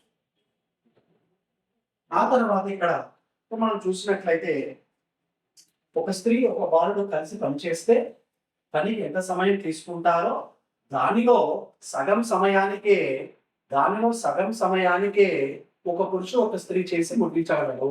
అంటే ఇప్పుడు వీళ్ళు చేసే టైంకు డబల్ చేస్తే వీళ్ళు చేసే టైం వస్తుంది అనమాట. సగం అన్నప్పుడు 1/2 క్రాస్ ఇంటూ చేస్తే 2 వచ్చేస్తుంది. ఇప్పుడు మెన్ను ఇక్కడ 2 అనేది ఇంపార్టెంట్ అండి. Men plus women is equal to 2 women plus 2 boys. So women అవతల సైడ్ పోతే మైనస్ అవుతుంది. అప్పుడు men is equal to 2 men లో ఒక ఉమెన్ పోతే 1 ఉమెన్ ప్లస్ 2 బాయ్స్ అవుతుంది. So 2 boys is equal to 6 women. 1 bye is equal to 3 women అయినప్పుడు 2 bye is equal to 6 women అయినప్పుడు అప్పుడు men is equal to women plus 6 women. అప్పుడు men is equal to 7 women. అంటే మెన్కు women మధ్య relation ఏమొచ్చిందంటే ఒక్క మనిషి అంటే ఒక మగ మనిషి చేసే పని 7 ఆడ మనుషులు చేసే పనికి సమానం. ఇప్పుడు క్వశ్చన్ ప్రకారం ఎన్ని రోజుల్లో 4 పురుషులు ఆ పనిని ముగించగలరు అంటే 4 men in how many days is equal to ఆ వర్క్. అంటే బాలుడు ఒక్కడే తీసుకుంది. బాలుడు ఒక్కడే ఎన్ని రోజులు చేస్తున్నాడు 20 days. So boy into 20 days. Boy into 20 days. So ఇక్కడ డేస్ తెలియదు కాబట్టి మనము ఎక్స్గా తీసుకోవచ్చు, అలాగే కూడా పెట్టుకోవచ్చు. ఇప్పుడు 4 men is equal to 28 women. ఎందుకంటే 1 men is equal to 7 women అయినప్పుడు ఒక్క మగ మనిషి 7 ఆడ మనుషులకు సమానమైనప్పుడు 4 మగ మనుషులు 4 7 ఎంత అంటే 28 women into days is equal to 1 bye is equal to 3 women into 12. ఇప్పుడు మనకు సో డేస్ కావాలి కాబట్టి days is equal to 3 into 20/28. 3 into 20/28. So 2తో క్యాన్సిలేషన్ చేస్తే 2 14 తర్వాత 4తో చేస్తే డైరెక్ట్గా 4 7 4 5 3 5 15/7.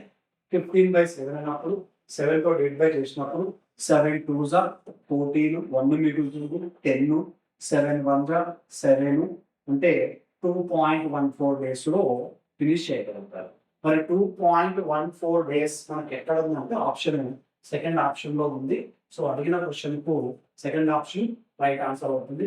7 2 14 1 మిగులుతుంది 0.0 7 1 7 తర్వాత 7 4 28 సరిపోతుంది.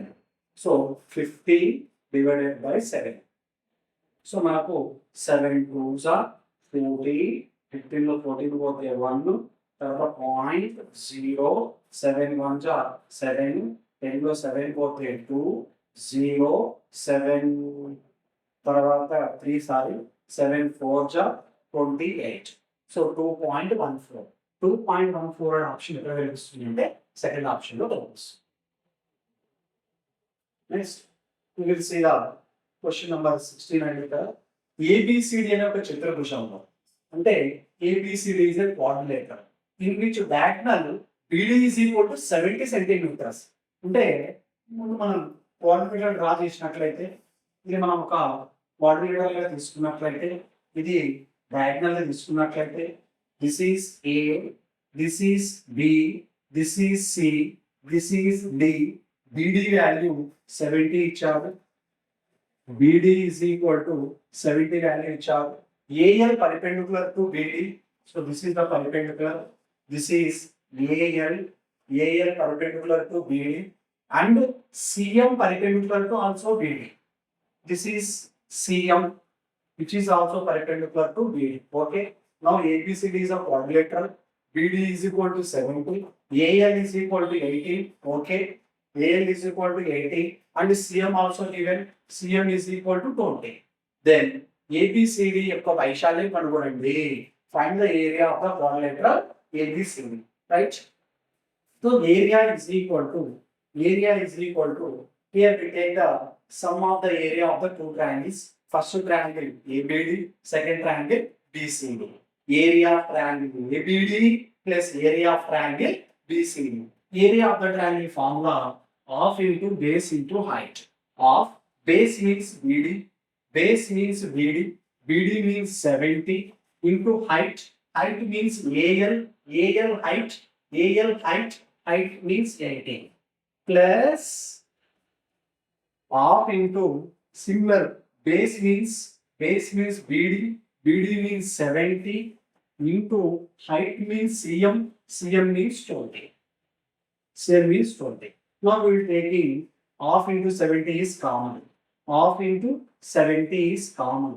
Half into 70 common take up చేస్తే ఇక్కడ 18 మిగులుతుంది, ఇక్కడ 20 మిగులుతుంది. 2 1 జా 2 35 జా 35 into 18 plus 20 38. 38 into 35 చేయాలి. That is the required area వస్తుంది. So 38 into 35. 5 8 are 40, 5 3 are 15, 4 19, 3 8 are 24, 3 3 are 9 plus 2 11, 0 3 3 3. So మనకు 1330 అనే ఆప్షన్ ఎక్కడ ఉందంటే థర్డ్ ఆప్షన్లో ఉందండి. సో టోటల్ ఏరియా ఎంత అంటే 1330 స్క్వేర్ సెంటీమీటర్స్ లేదా చదరపు సెంటీమీటర్లు. ఇక్కడ మనం చూడాల్సింది ఏంటంటే క్వశ్చన్. సో ఏబిడి ఏరియా తీసుకోవాలి, అదే సిస్టంలో బీసీడి ఏరియా తీసుకోవాలి. 2 ఏరియాస్ కనుక క్లబ్ చేసినట్లయితే ఏరియా ఆఫ్ ద క్వాడ్రిలేటర్ వస్తుంది. Area of the triangle formula half into base into height గా తీసుకోవాలి. అప్పుడు బీడి అనేది బేస్ అవుతుంది 2 ట్రయాంగిల్స్ కు. హైట్ అనేది ఏమవుతుందంటే ఫస్ట్ ట్రయాంగిల్ కు ఏల్ అవుతుంది, సెకండ్ ట్రయాంగిల్ కు సిఎం అవుతుందండి. We will see the question number 17. So a circle is described in a square. అంటే మనం స్క్వేర్ కనుక తీసుకున్నట్లయితే ఒక స్క్వేర్ అంటే ఆల్ సైడ్స్ ఈక్వల్ ఉండాలి. So X X X X this the side of a square. ఒక circle ను describe చేశారంట. This is the circle described in a square. So what is the ratio the area of the circle that of the portion of the square not covered by the circle. Portion of the square not covered by the circle. అంటే circle తో cover కాకుండా మిగిలినటువంటి area ఏదైతే ఉందో దానికి circle ఏరియాకి మధ్య ratio కనుక్కోవాలండి. ఇప్పుడు మనం ముందు ఏం చేద్దాం, ఒక కాన్సెప్ట్ ఏమిటంటే కదా, ఇది సర్కిల్ అనుకున్నట్లయితే సర్కిల్ కు సెంటర్ ఉంటుంది, అంటే కేంద్రం ఉంటుంది, వృత్తంకు కేంద్రం ఉంటుంది. వృత్తం కేంద్రం ద్వారా వచ్చినటువంటి దాన్ని ఏమంటామంటే డయామీటర్ అంటాము, అంటే వ్యాసము అంటాము. మరి ఈ వ్యాసం యొక్క లెంత్ దేనికి ఈక్వల్ అయింది అంటే ఏకి ఈక్వల్ అయింది, అంటే సైడ్కి ఈక్వల్ అవుతుంది. అంటే B is equal to X అని రాసుకోవచ్చు.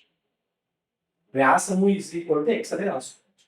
అప్పుడు వ్యాసము సగమే వ్యాసార్థము, అంటే డయామీటర్ ఆఫ్ చేస్తే రేడియస్ వస్తుంది.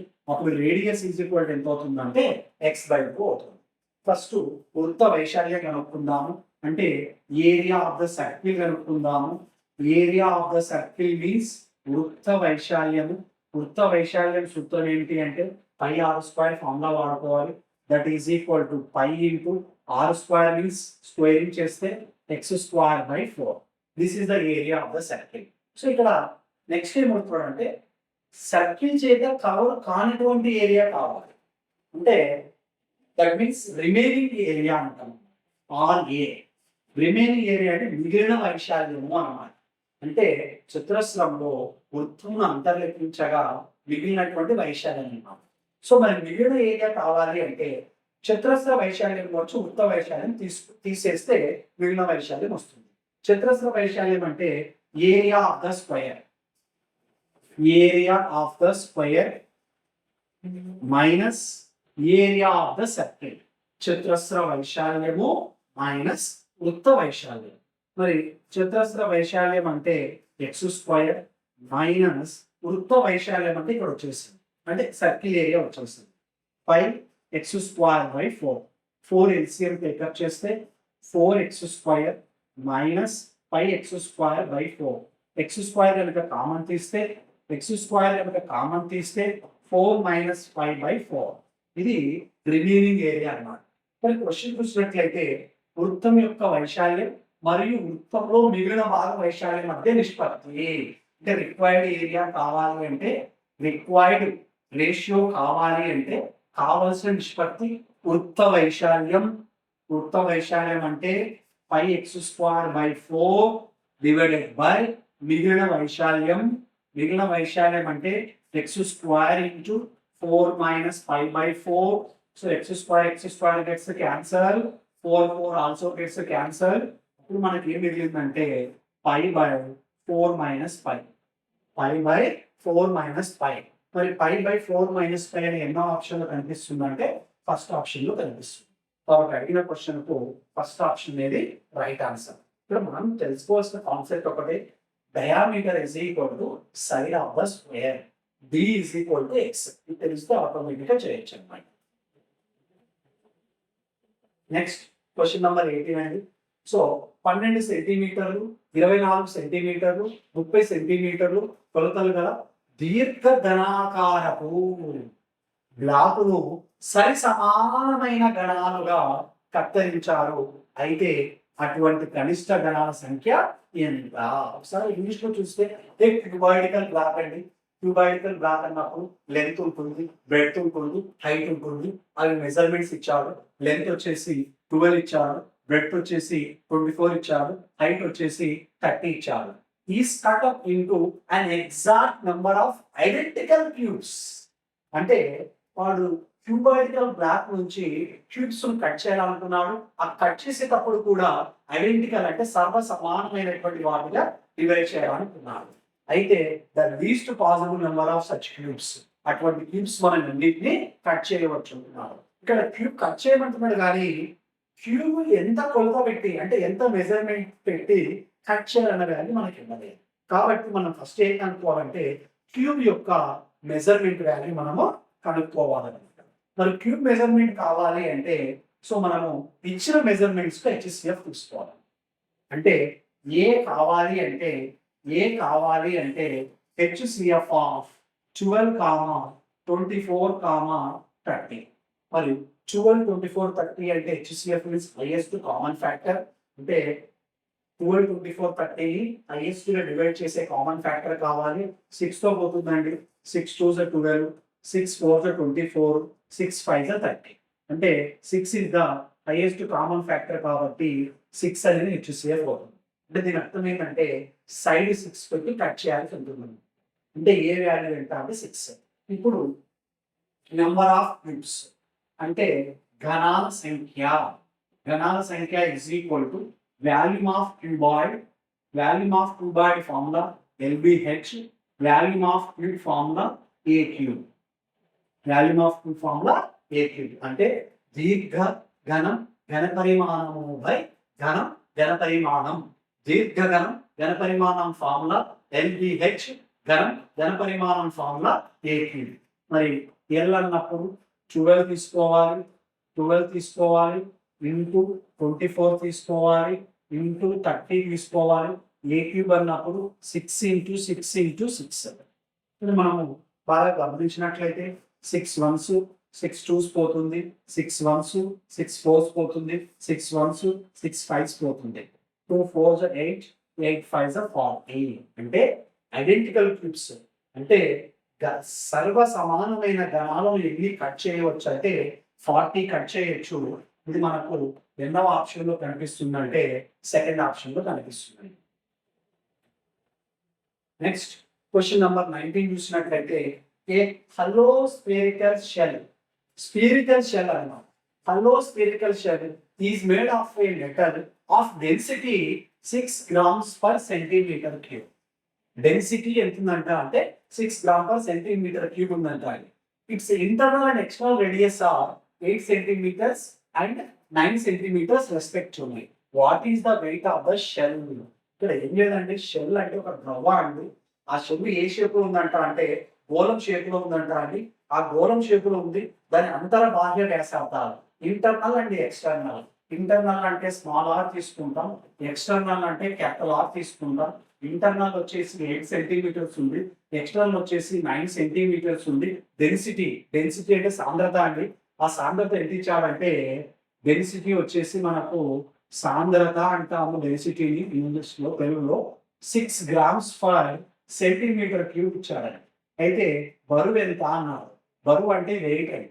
మరి వెయిట్ కు ఫార్ములా ఏంటంటే వాల్యూమ్ ఇంటూ డెన్సిటీ. వెయిట్ కు ఫార్ములా ఏంటంటే volume into density. So weight కు ఫార్ములా ఏంటంటే వాల్యూమ్ ఇంటూ డెన్సిటీ. బరువుకు సూత్రము ఘన పరిమాణం ఇంటూ సాంద్రత. అంటే మనం ముందే కనుక్కోవాలంటే ఆ ద్రవ యొక్క ఘన పరిమాణం కనుక్కోవాలి. అంటే వాల్యూమ్ ఆఫ్ షెల్ కనుక్కోవాలి. మరి మనకు వాల్యూమ్ ఆఫ్ షెల్ అంటే ద్రవ ఘన పరిమాణము. ద్రవ ఘన పరిమాణము ఫార్ములా ఏంటంటే స్పెరికల్ కాబట్టి, ఇది స్పియర్ షేప్ లో ఉంది కాబట్టి, స్పెరికల్ కాబట్టి 4/3 పై ఇంటర్నల్ ఎక్స్టర్నల్ ఉంది కాబట్టి capital R cube minus small R. ఇది ఫార్ములా. ఈ ఫార్ములా సబ్స్టిట్యూట్ చేస్తే మనకు వాల్యూమ్ వస్తుంది. వచ్చిన వాల్యూమ్ ఇంటూ 6 కొడితే మనకు రావాల్సినటువంటి సో వెయిట్ అనేది వస్తుంది, అంటే బరువు అనేది వస్తుంది. రైట్ చూద్దాం. That is equal to 4/3 into pi means 22/7, capital R cube means 9 cube, 9 cube minus small r cube means 8 cube.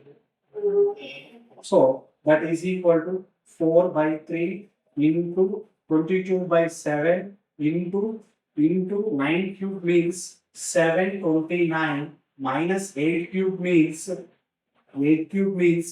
so 512. So check చేసుకోవచ్చు. 64 into 8, 8 4 32, 8 6 512. Okay, right? 5 more. So 729 వచ్చి 512 సబ్ట్రాక్షన్ చేసుకోవాలి. 729 512. 9 లో 2 పోతే 7, 2 లో 1 పోతే 1, 7 లో 5 పోతే 2, 217. That is equal to 4/3 into 22/7 into 217. This is the volume అండి. మనము ఈ వాల్యూకు ఇంటూ ఒకటేసారి డెన్సిటీ కొడితే వెయిట్ వస్తుందండి, అంటే బరువు వస్తుంది. అప్పుడు బరువు అంటే weight is equal to 4/3 into 22/7 into 217 into 6. 217 into 6. మనం 3 టేబుల్తో క్యాన్సిల్ చేస్తే 3 1 జా 3 2 జా. 7 టేబుల్తో క్యాన్సిల్ చేస్తే 7 1 జా 7 3 జా 7 1 జా. ఫైనల్గా మనం ఇవి మల్టిప్లై చేసుకుంటా పోతే that is equal to 4 into 22 into 31 into 2. 4 into 22 into 31 into 2. 31 2s are 62. 22 4s are 88. 88 into 62. 88 into 62 calculate చేసుకోవాలండి. So 88 into 62. So 88 into 62. So 16, 17, 48. 48 plus 4. 48 plus 4. 52, 6, 15, 4, 5, 4, 5, 6. 5, 4, 5, 6. That is equal to total ఎంత వచ్చిందంటే 5, 4, 5, 6 గ్రామ్స్ అండి ఇది. దాన్ని మనం కేజీలోకి మారిస్తే 5.456 కేజీస్ వస్తుంది. 5.456 kgs బరువు ఉంటుంది ఆ గవ్వ. కాబట్టి మనకి ఎన్నో ఆన్సర్లో కనిపిస్తుందంటే ఫస్ట్ ఆన్సర్లో కనిపిస్తుంది. సో గవ్వ యొక్క బరువు ఎంత ఉందంటే 5.456 కేజీస్ ఉంటుందండి. Next, so if a number y587x is exactly divisible by 90, then what is the value of 5 minus x? మనకు నెంబర్ ఎంత ఇచ్చాడంటే first given number 5y587x, it should be divisible by 90. అంటే y587x అను సంఖ్య 90 చేత భాగించబడితే y మైనస్ x యొక్క విలువ ఎంత అంటున్నాడు. ఏదేని సంఖ్య 90 చేత భాగించబడాలి అంటే అది 9 చేత భాగించబడాలి మరియు 10 చేత భాగించబడాలి. The number is divisible by 90, then it will be divisible by both 9 and 10. So first మనం 10 చేత డివిజిబుల్ కావాలి అంటే 10 చేత డివిజిబుల్ కావాలి అంటే లాస్ట్ డిజిట్ ఏం ఉండాలంటే 0 ఉండాలి. 10 చేత భాగించబడాలి అంటే చివరి అంకె 0గా ఉండాలి. లాస్ట్ డిజిట్ 0 ఉండాలి కాబట్టి లాస్ట్ డిజిట్ x ఉంది కాబట్టి x వాల్యూ 0. సో నెక్స్ట్ మనకు y వాల్యూ కావాలి. y వాల్యూ కావాలంటే given number also divisible by 9. అంటే ఇచ్చిన సంఖ్య 9 చేత కూడా భాగించబడాలి. మరి 9 చేత పోవాలి అంటే అంకెల మొత్తం చేయాలి, అంటే సమ్ ఆఫ్ ద డిజిట్స్ చేయాలి. So y 5 plus 8 30, 13 plus 7 20, 20 plus 0 20, 20 plus 1, 20 plus 1 divided by 9. ఇప్పుడు మనం 9 తో డివిజిబుల్ కావాలి అంటే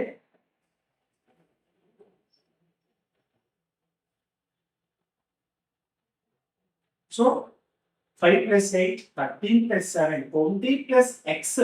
In place of x we will write 0. So 20 plus 0 means 20 plus y divisible by 9. You will take the y value is 7. So y is equal, if y is equal to 7, 20 plus 7, 27 is divisible by 9. Therefore y is equal to 7. So x is equal to 0, y is equal to 7. Asking question is y minus x. Y minus x means 7 minus 0, that is equal to 7. So required answer is 7 is the right answer for given question. So a natural number n divides 732. So a number ను 732 తో divide చేసినప్పుడు leaves 12 as a reminder. అంటే n అనే సహజ సంఖ్యను 732 భాగించగా శేషం 12 వస్తుంది. Okay, reminder 12 వచ్చింది. అయితే ఎందుకు సాధ్యమయ్యే విలువలు ఎన్ని? మనకు రిమైండర్ 12 వచ్చింది కాబట్టి శేషం 12 వచ్చింది కాబట్టి ముందు 732లోంచి 12 తీసేద్దాం. 732లోంచి 12 తీసేస్తే 720 ఉంటుంది. ఇది ఈ 720కి ఎన్ని టోటల్ ఫ్యాక్టర్స్ ఎన్నోయో కనుక్కుంటాం. అంటే కారణాంకాలు 720, 236, తర్వాత 218s, తర్వాత 290s, తర్వాత 245s, తర్వాత 350s, తర్వాత 35s. సో మనకు 720 is equal to 1 2 3 4 2 power of 4 into 1 2 3 square into 5 power of 1. ఇప్పుడు టోటల్ ఫ్యాక్టర్స్ తీసుకుంటాం. అంటే అన్ని కారణాంకాలు టోటల్ ఫ్యాక్టర్స్ అన్నప్పుడు formula power plus 1 into power plus 1 into power plus 1 అంటే 4 plus 1 into 2 plus 1 into 1 plus 1. So 4 plus 1 5, 2 plus 1 3, 1 plus 1 2. That is equal to 5 into 3 into 2. 5 3s are 15, 15 2s are 30. So total factors ఎన్ని వచ్చినాయి? 30 వచ్చేసినాయి. ఇక్కడ 12 reminder ఉంది కాబట్టి 720కి 12 వరకు వచ్చే factors తీసుకోవాలి. 12 వరకు వచ్చే ఫ్యాక్టర్స్ అంటే 720కి 12 వరకు వచ్చే ఫ్యాక్టర్స్ అంటే 1 వస్తుంది. తర్వాత 2 వస్తుంది. అంటే 236 అవుతుంది. తర్వాత 3 వస్తుంది. 324 అవుతుంది. తర్వాత 4 వస్తుంది. సో 4 1 4 4 8 అవుతుంది. తర్వాత 0 ఉంది కాబట్టి 5 వస్తుంది. తర్వాత 6 వస్తుంది. 6 12 వస్తుంది. 7తో పోదు కాబట్టి రాదు. తర్వాత 8 వస్తుంది. 8 9 72. తర్వాత 9 వస్తుంది. 9 8 72. తర్వాత 10 వస్తుంది. 10 10తో 0 తోటి క్యాన్సిల్ అవుతుంది. 11 రాదు. 12 వస్తుంది. అంటే టోటల్ ఎన్ని ఫ్యాక్టర్స్ ఉన్నాయంటే ఇక్కడ 12 1 2 3 4 5 6 7 8 9 10 అంటే ఇవన్నీ ఎన్ని ఉన్నాయంటే 10 ఫ్యాక్టర్స్ ఉన్నాయి. ఇప్పుడు ఎందుకు సాధ్యమయ్యే విలువలు ఎన్ని అన్నప్పుడు 30 మైనస్ 10. 30లో 10 పోతే టోటల్ ఎన్ని ఉంటాయంటే 20. మరి 20 అనేది మనకు ఎన్నో ఆప్షన్ వస్తుందంటే సెకండ్ ఆప్షన్లో వస్తుంది. నెక్స్ట్ సో 2 3 4 5 6 మరియు 7చే భాగించినప్పుడు 10,000 అతి సమీపంలో ఉండే రెండు సంఖ్యలు ఏవి? అంటే 10,000కు నియరెస్ట్ అంటే లెస్ దాన్ లో ఉండొచ్చు మరియు గ్రేటర్ దాన్ లో ఉండొచ్చు. అంటే 10,000కి ఇవతల ఉండొచ్చు లేదా 10,000కు అవతల ఉండొచ్చు. బట్ ఆ రెండు సంఖ్యలు కూడా ఎవరితో పోవాలంటే 2 3 4 5 6 7తో పోవాలి. ఇన్నిటితో భాగించాలి అంటే వాటి LCM తో భాగించడం అన్నా ఒకటి. 2 3 4 5 6 7 యొక్క LCM తీసుకోవాలి. 2 2s 4 2 క్యాన్సిల్ చేసుకోవచ్చు. 3 1s 3 2s క్యాన్సిల్ చేసుకోవచ్చు. 4 5 6 8 2తో చేస్తున్నాను. 2 2s 5 4 2 3s 7 2 2s 4 4 5s 20 23s 60 67s 420. So LCM ఎంత వచ్చిందంటే మనకు 420 వచ్చింది. అంటే ఇప్పుడు 420తో డివిజబుల్ అయ్యేది తీసుకోవాలి. అంటే ఒకటి కన్నా ఎక్కువ సంఖ్యతో భావించబడుతుంది అన్నప్పుడు వాటికి అసాధు చేత భావించబడాలి అంటే 420 అంటే 10,000కు నియరెస్ట్ ఉండాలి. అంటే లెస్ దాన్ లో ఉండొచ్చు, గ్రేటర్ దాన్ లో ఉండొచ్చు. అప్పుడు 420కి 10,000కు నియరెస్ట్ అన్నప్పుడు మనము ఇది గ్రేటర్ దాన్ వేసుకుంటే ఇది లెస్ దాన్ వేసుకుంటే 420కి 420 20స్లో చూస్తే 8,000 సంథింగ్. 24లో చూద్దాం. 24 తీసుకుంటే ఇక్కడ 420 23తో చూద్దాం. 420 24 420 23తో చూద్దాం. 24తో చూద్దాం. 42 into 24 24 2s 48 24 4s 96 96కి 4 యాడ్ చేస్తే 100. అంటే మనకి ఎంత వచ్చిందంటే 1008 పక్కన 0 అంటే 10,000 నియరెస్ట్గా 10,080 ఉంటుంది. రైట్ కనిపిస్తుంది. 10,080 కనిపిస్తుంది. సో ఆప్షన్స్ ప్రతి ఆప్షన్లో కూడా 10,080 ఉంది. ఫస్ట్లో ఉంది, థర్డ్లో ఉంది, ఫోర్త్లో ఉంది. కాబట్టి అవుటర్ వాల్యూ కూడా చూద్దాం. ఇంటూ 23 ఇప్పుడు మనం 42 ఇంటూ లేదా ఒక 420 సబ్స్ట్రాక్షన్ చేసి సరిపోతుంది.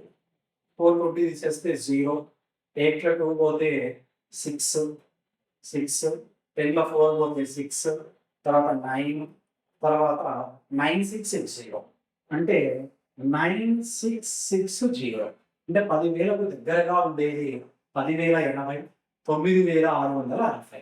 అంటే ఈ రెండు నంబర్లు 10,000కు నియరెస్ట్గా ఉంటాయి. మరియు ఎవరితో డివిజబుల్ అవుతాయంటే 420తో డివిజబుల్ అవుతాయి.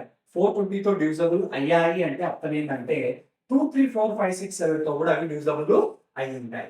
కాబట్టి వచ్చిన క్వశ్చన్కు ఆప్షన్ ఎక్కడుంది సార్ అంటే 9,660 10,080. Fourth option is the right answer. Next 3/17 మనం మినిమం రాసుకోవచ్చు అంటే 1/7 minus 1/10. 10 months 10 7 months 7 10 plus 7 होते 3/10 77 plus 42. 42 means 7 6 are 42. అంటే 1/6 minus 1/7. So 7 1 7 6 1 6 7 minus 6 1/42 plus 1/66.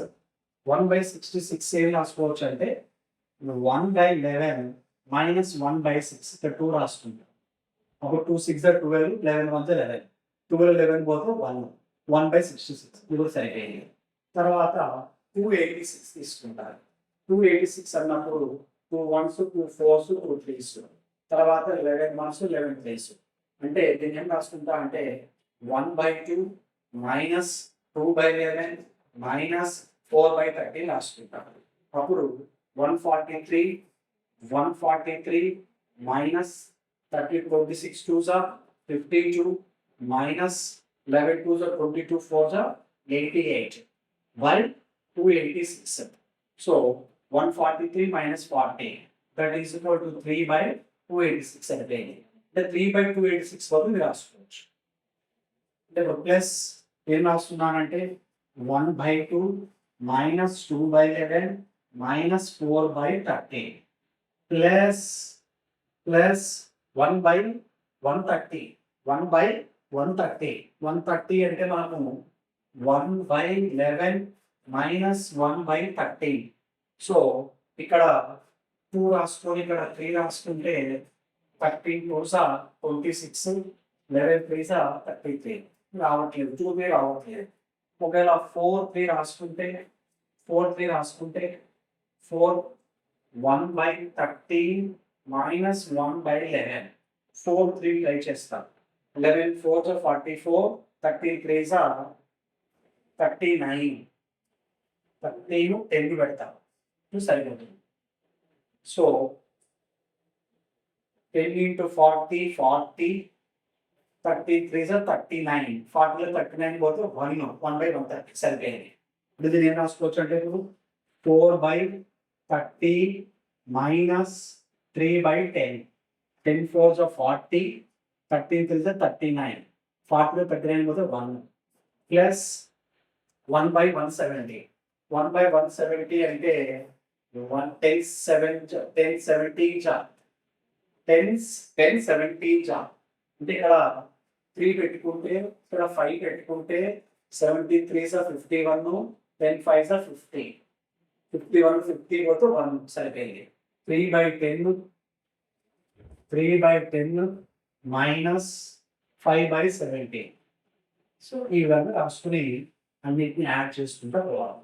అన్నిటిని యాడ్ చేసుకుంటా పోతే 1/7 minus 1/10 plus 1/6 minus 1/7 plus 2/11 minus 1/6 plus 1/2 minus 2/11 minus 4/13 plus 4/30 minus 3/10 plus 3/10 minus 5/70 minus 5/70 దీన్ని simplify చేసుకోవాలి మనం.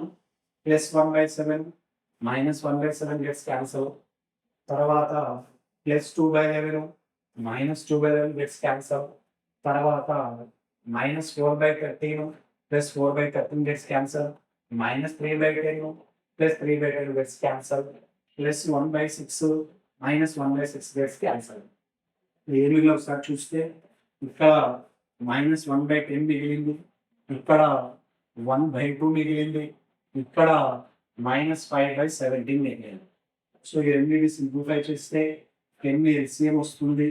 So -1 + 5 2 5s -1 + 5 5 - 1 4/10 4/10 2 2s 2 5s 2/5 2/5 -5/17 2/5 -5/17 so 17 5s 85 LCM 17 2s 34 5 5s 25 34 వచ్చి 25 పోతే 9/85 so 9/85 అనే ఆప్షన్ మనకు ఎక్కడ కనిపిస్తుంది అంటే థర్డ్ ఆప్షన్ లో కనిపిస్తుంది. సో ఇచ్చిన క్వశ్చన్ కు third option is the right answer. Next రెండు సంఖ్యల హారాత్మక మధ్యమం గుణ మధ్యమం 10 12 అంటే harmonic mean and geometric mean. ఇది వచ్చేసి హార్మోనిక్ మీన్, ఇది వచ్చేసి geometric mean. So what is the arithmetic mean అయితే ఏం ఎంత అంటున్నారు. ఇక్కడ హార్మోనిక్ మీన్ అంటే హారాత్మక మధ్యమము, దాన్ని 10 అని ఇచ్చారు. జియోమెట్రిక్ మీన్ అంటే గుణ మధ్యమము, దాన్ని 12 అని ఇచ్చారు. అర్థమెటిక్ మీన్ అంటే అంక మధ్యను దాన్ని కనుక్కోమన్నా. సో ఈ మూడింటి మధ్య రిలేషన్ మనకు ఒక ఫార్ములా ఉంది. GM square is equal to AM into HM. ఇది ఫార్ములా. మనకి ఏఎం కావాలి కాబట్టి AM is equal to denominator పంపిస్తున్నాను. GM square divided by HM. మరి జిఎం మీన్స్ 12 ఉంది, స్క్వేర్ ఉంది కాబట్టి 12 into 12, HM means 10. So 12 into 12 అయినప్పుడు 144 అవుతుంది.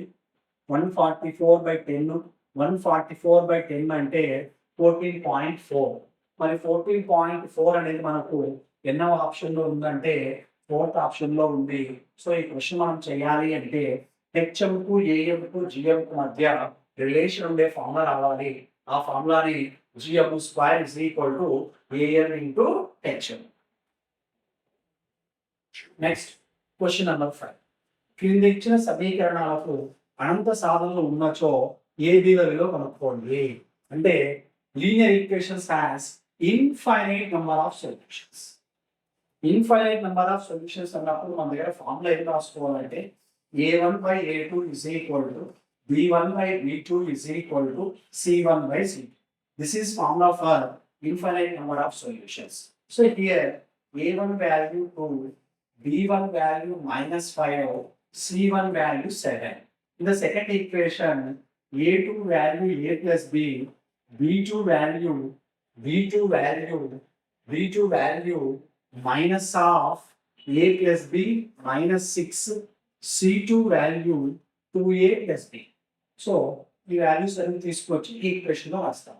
a1 అంటే 2 బై a2 అంటే a plus b is equal b1 అంటే -5, b2 అంటే minus of a plus b minus 6 is equal to c1 అంటే 7,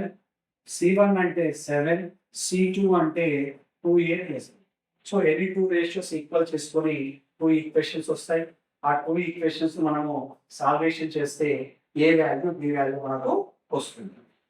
ఒకసారి గమనించినట్లయితే ఈ రెండు తీసుకుంటున్నాను, minus minus gets cancel. So first one last one తీసుకుంటున్నాను.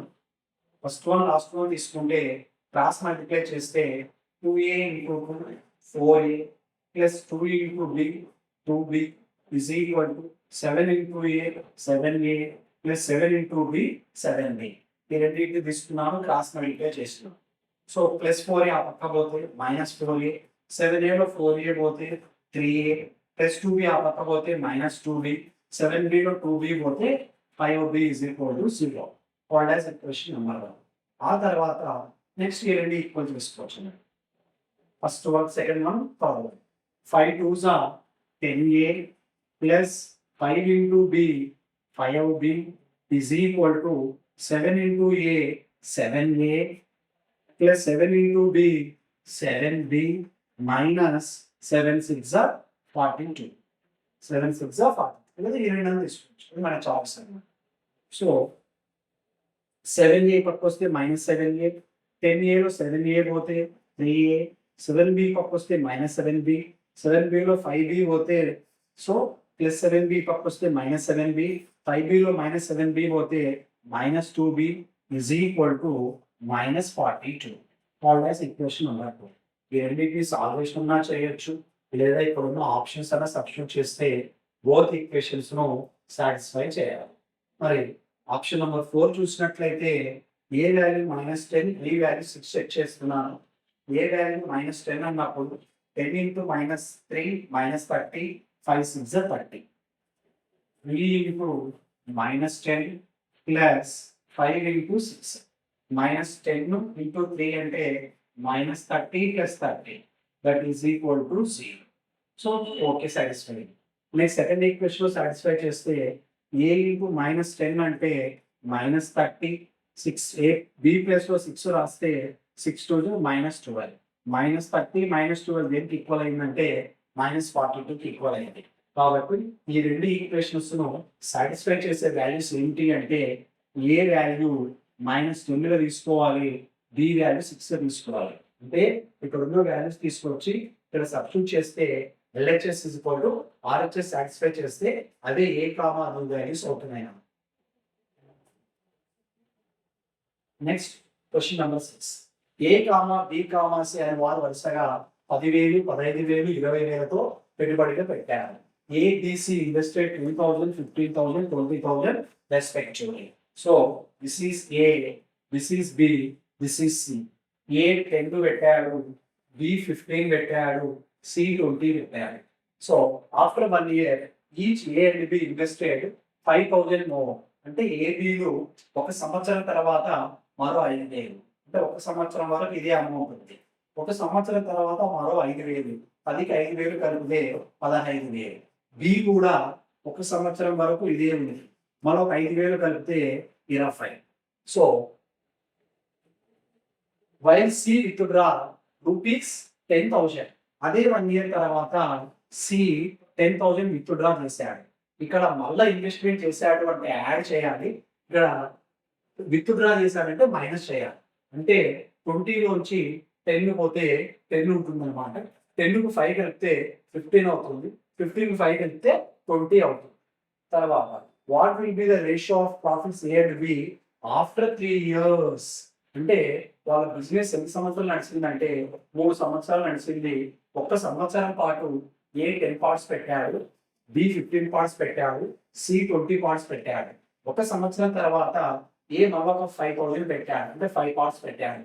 10కు 5 కలిపితే 15 parts up to second year and third year 2 సంవత్సరాల వరకు పెట్టాడు. బి వచ్చేసి మనం 5,000 కలిపాడు. 15,000 5,000 కలిపితే 20,000. ఇది లాస్ట్ 2 years పెట్టాడు. సి విత్డ్రా చేశాడు. 20,000 నుంచి 10,000 విత్డ్రా చేస్తే 10,000 ఉంటుంది. ఇక్కడ ఇంటూ 2 రాయాలి. ఎందుకంటే టోటల్ 3 years కావాలి. ఇప్పుడు 10 months 10, 15 to 30. 30 ఒక 10, 40. తర్వాత 15 months 50, 22 40. 40 ఒక 15, 55. 55. తర్వాత 10 months 20 months 20, 10 to 20. 20 plus 20. 20 plus 20 అంటే 40. సో మనము 5 టేబుల్తో చూసినట్లయితే 5 8 జా, 5 11 జా, 5 8 జా, 8:11:8. ఇక్కడ ప్రాఫిట్ ఫార్ములా ఏంటంటే ఇన్వెస్ట్మెంట్ ఇంటూ టైం అనే ఫార్ములా తీసుకోవాలి. ఇన్వెస్ట్మెంట్ ఇంటూ టైం కొడితే మనకు ప్రాఫిట్ వస్తుంది. వాళ్ళ ప్రాఫిట్స్ ను ఏ విధంగా డిస్ట్రిబ్యూట్ చేసుకోవాలంటే ఏ వచ్చేసి 8 parts తీసుకోవాలి, బి వచ్చేసి 11 parts తీసుకోవాలి, సి వచ్చేసి 8 parts తీసుకోవాలి. 8:11:8 అనే ఆప్షన్ ఎక్కడ ఉందంటే ఫస్ట్ ఆప్షన్ లో మనకి కనిపిస్తుంది. నెక్స్ట్, సో 3 సంవత్సరాల క్రితం ఒక వ్యక్తి వయస్సు తన చిన్న సోదరుడి వయస్సుకు 6 రెట్లు. అంటే 3 years బ్యాక్ తీసుకుంటే ఆ పర్సన్ ఏజ్ తన యంగెస్ట్ బ్రదర్ కు 6 times ఉందంట. యంగెస్ట్ బ్రదర్ కు 6 times ఉందంట. 8 సంవత్సరాల తర్వాత అంటే ఆఫ్టర్ 8 years 8 సంవత్సరాల తర్వాత అతని వయస్సు తన చిన్న సోదరునికి 2 రెట్ల వయసుకు 3 సంవత్సరాలు తక్కువ. 2 times కంటే 3 years తక్కువ ఉందన్నమాట. 2 times కంటే 3 years. ఇక్కడ మనము 2 persons ఉన్నారు. ఒకరు పర్సన్, ఇంకొకరు యంగెస్ట్ పర్సన్. మనం ఏమనుకుందామంటే పర్సన్ ఏజ్ ఎక్స్ గా తీసుకుందాం. పర్సన్ ఏజ్ ఎక్స్ గా తీసుకుందాం. తర్వాత యంగర్ బ్రదరు వైగా తీసుకుందాం. మరి అకార్డింగ్ టు డేటా ప్రకారం 3 సంవత్సరాల క్రితం 3 years ఏగో ఎక్స్ -3. ఇతను 3 years ఏగో వేసుకుంటే 3 years ఏగో వేసుకోవాలి. వై -3. 3 సంవత్సరాల క్రితం వ్యక్తి వయస్సు తన చిన్న సోదరుని వయసుకు 6 రెట్లు 6 times ఉన్నాను. This is called first date. So వ్యక్తి వయస్సు 3 సంవత్సరాల క్రితం అతని చిన్న సోదరుని వయసుకు ఎన్ని రెట్లు ఉందంటే 6 times ఉంది. X -3 is equal to 6 times కాబట్టి 6 into y -3. 8 సంవత్సరాల తర్వాత అతని వయస్సు అంటే x + 8. ఆఫ్టర్ అంటే కలపాలి, ఎగో అంటే తీసేయాలి, తర్వాత అంటే ప్లస్ చేయాలి, క్రితం అన్నప్పుడు మైనస్ చేయాలి. 8 సంవత్సరాల తర్వాత అంటే x + 8. అతని చిన్న సోదరుని వయస్సు ఈయన పెరిగినప్పుడు ఈయన కూడా పెరుగుతుంది. y + 8. చిన్న సోదరుని వయసు 2 రెట్లకు 3 సంవత్సరాలు తక్కువ -3. ఇది ఇచ్చిన డేటా అనేది ఇక్కడ 2 ఈక్వేషన్స్ వస్తాయి. ఈ 2 సమీకరణాలు సాధిస్తే మనకి x వస్తుంది, y వస్తుంది. అప్పుడు వాళ్ళ వయస్సు వచ్చేస్తాయి. సో సాధారణంగా మనం ఏం చేస్తామంటే ఆప్షన్‌తో చెక్ చేస్తాము. అంటే x విలువ 15 సంవత్సరాలు తీసుకుంటున్నా, y విలువ 5 సంవత్సరాలు తీసుకుంటున్నా. ఎక్కడి నుంచి తీసుకున్నాం సార్ అంటే ఆప్షన్ 1 నుంచి తీసుకుంటాం. ఇప్పుడు x బదులు 15 పెడతాను.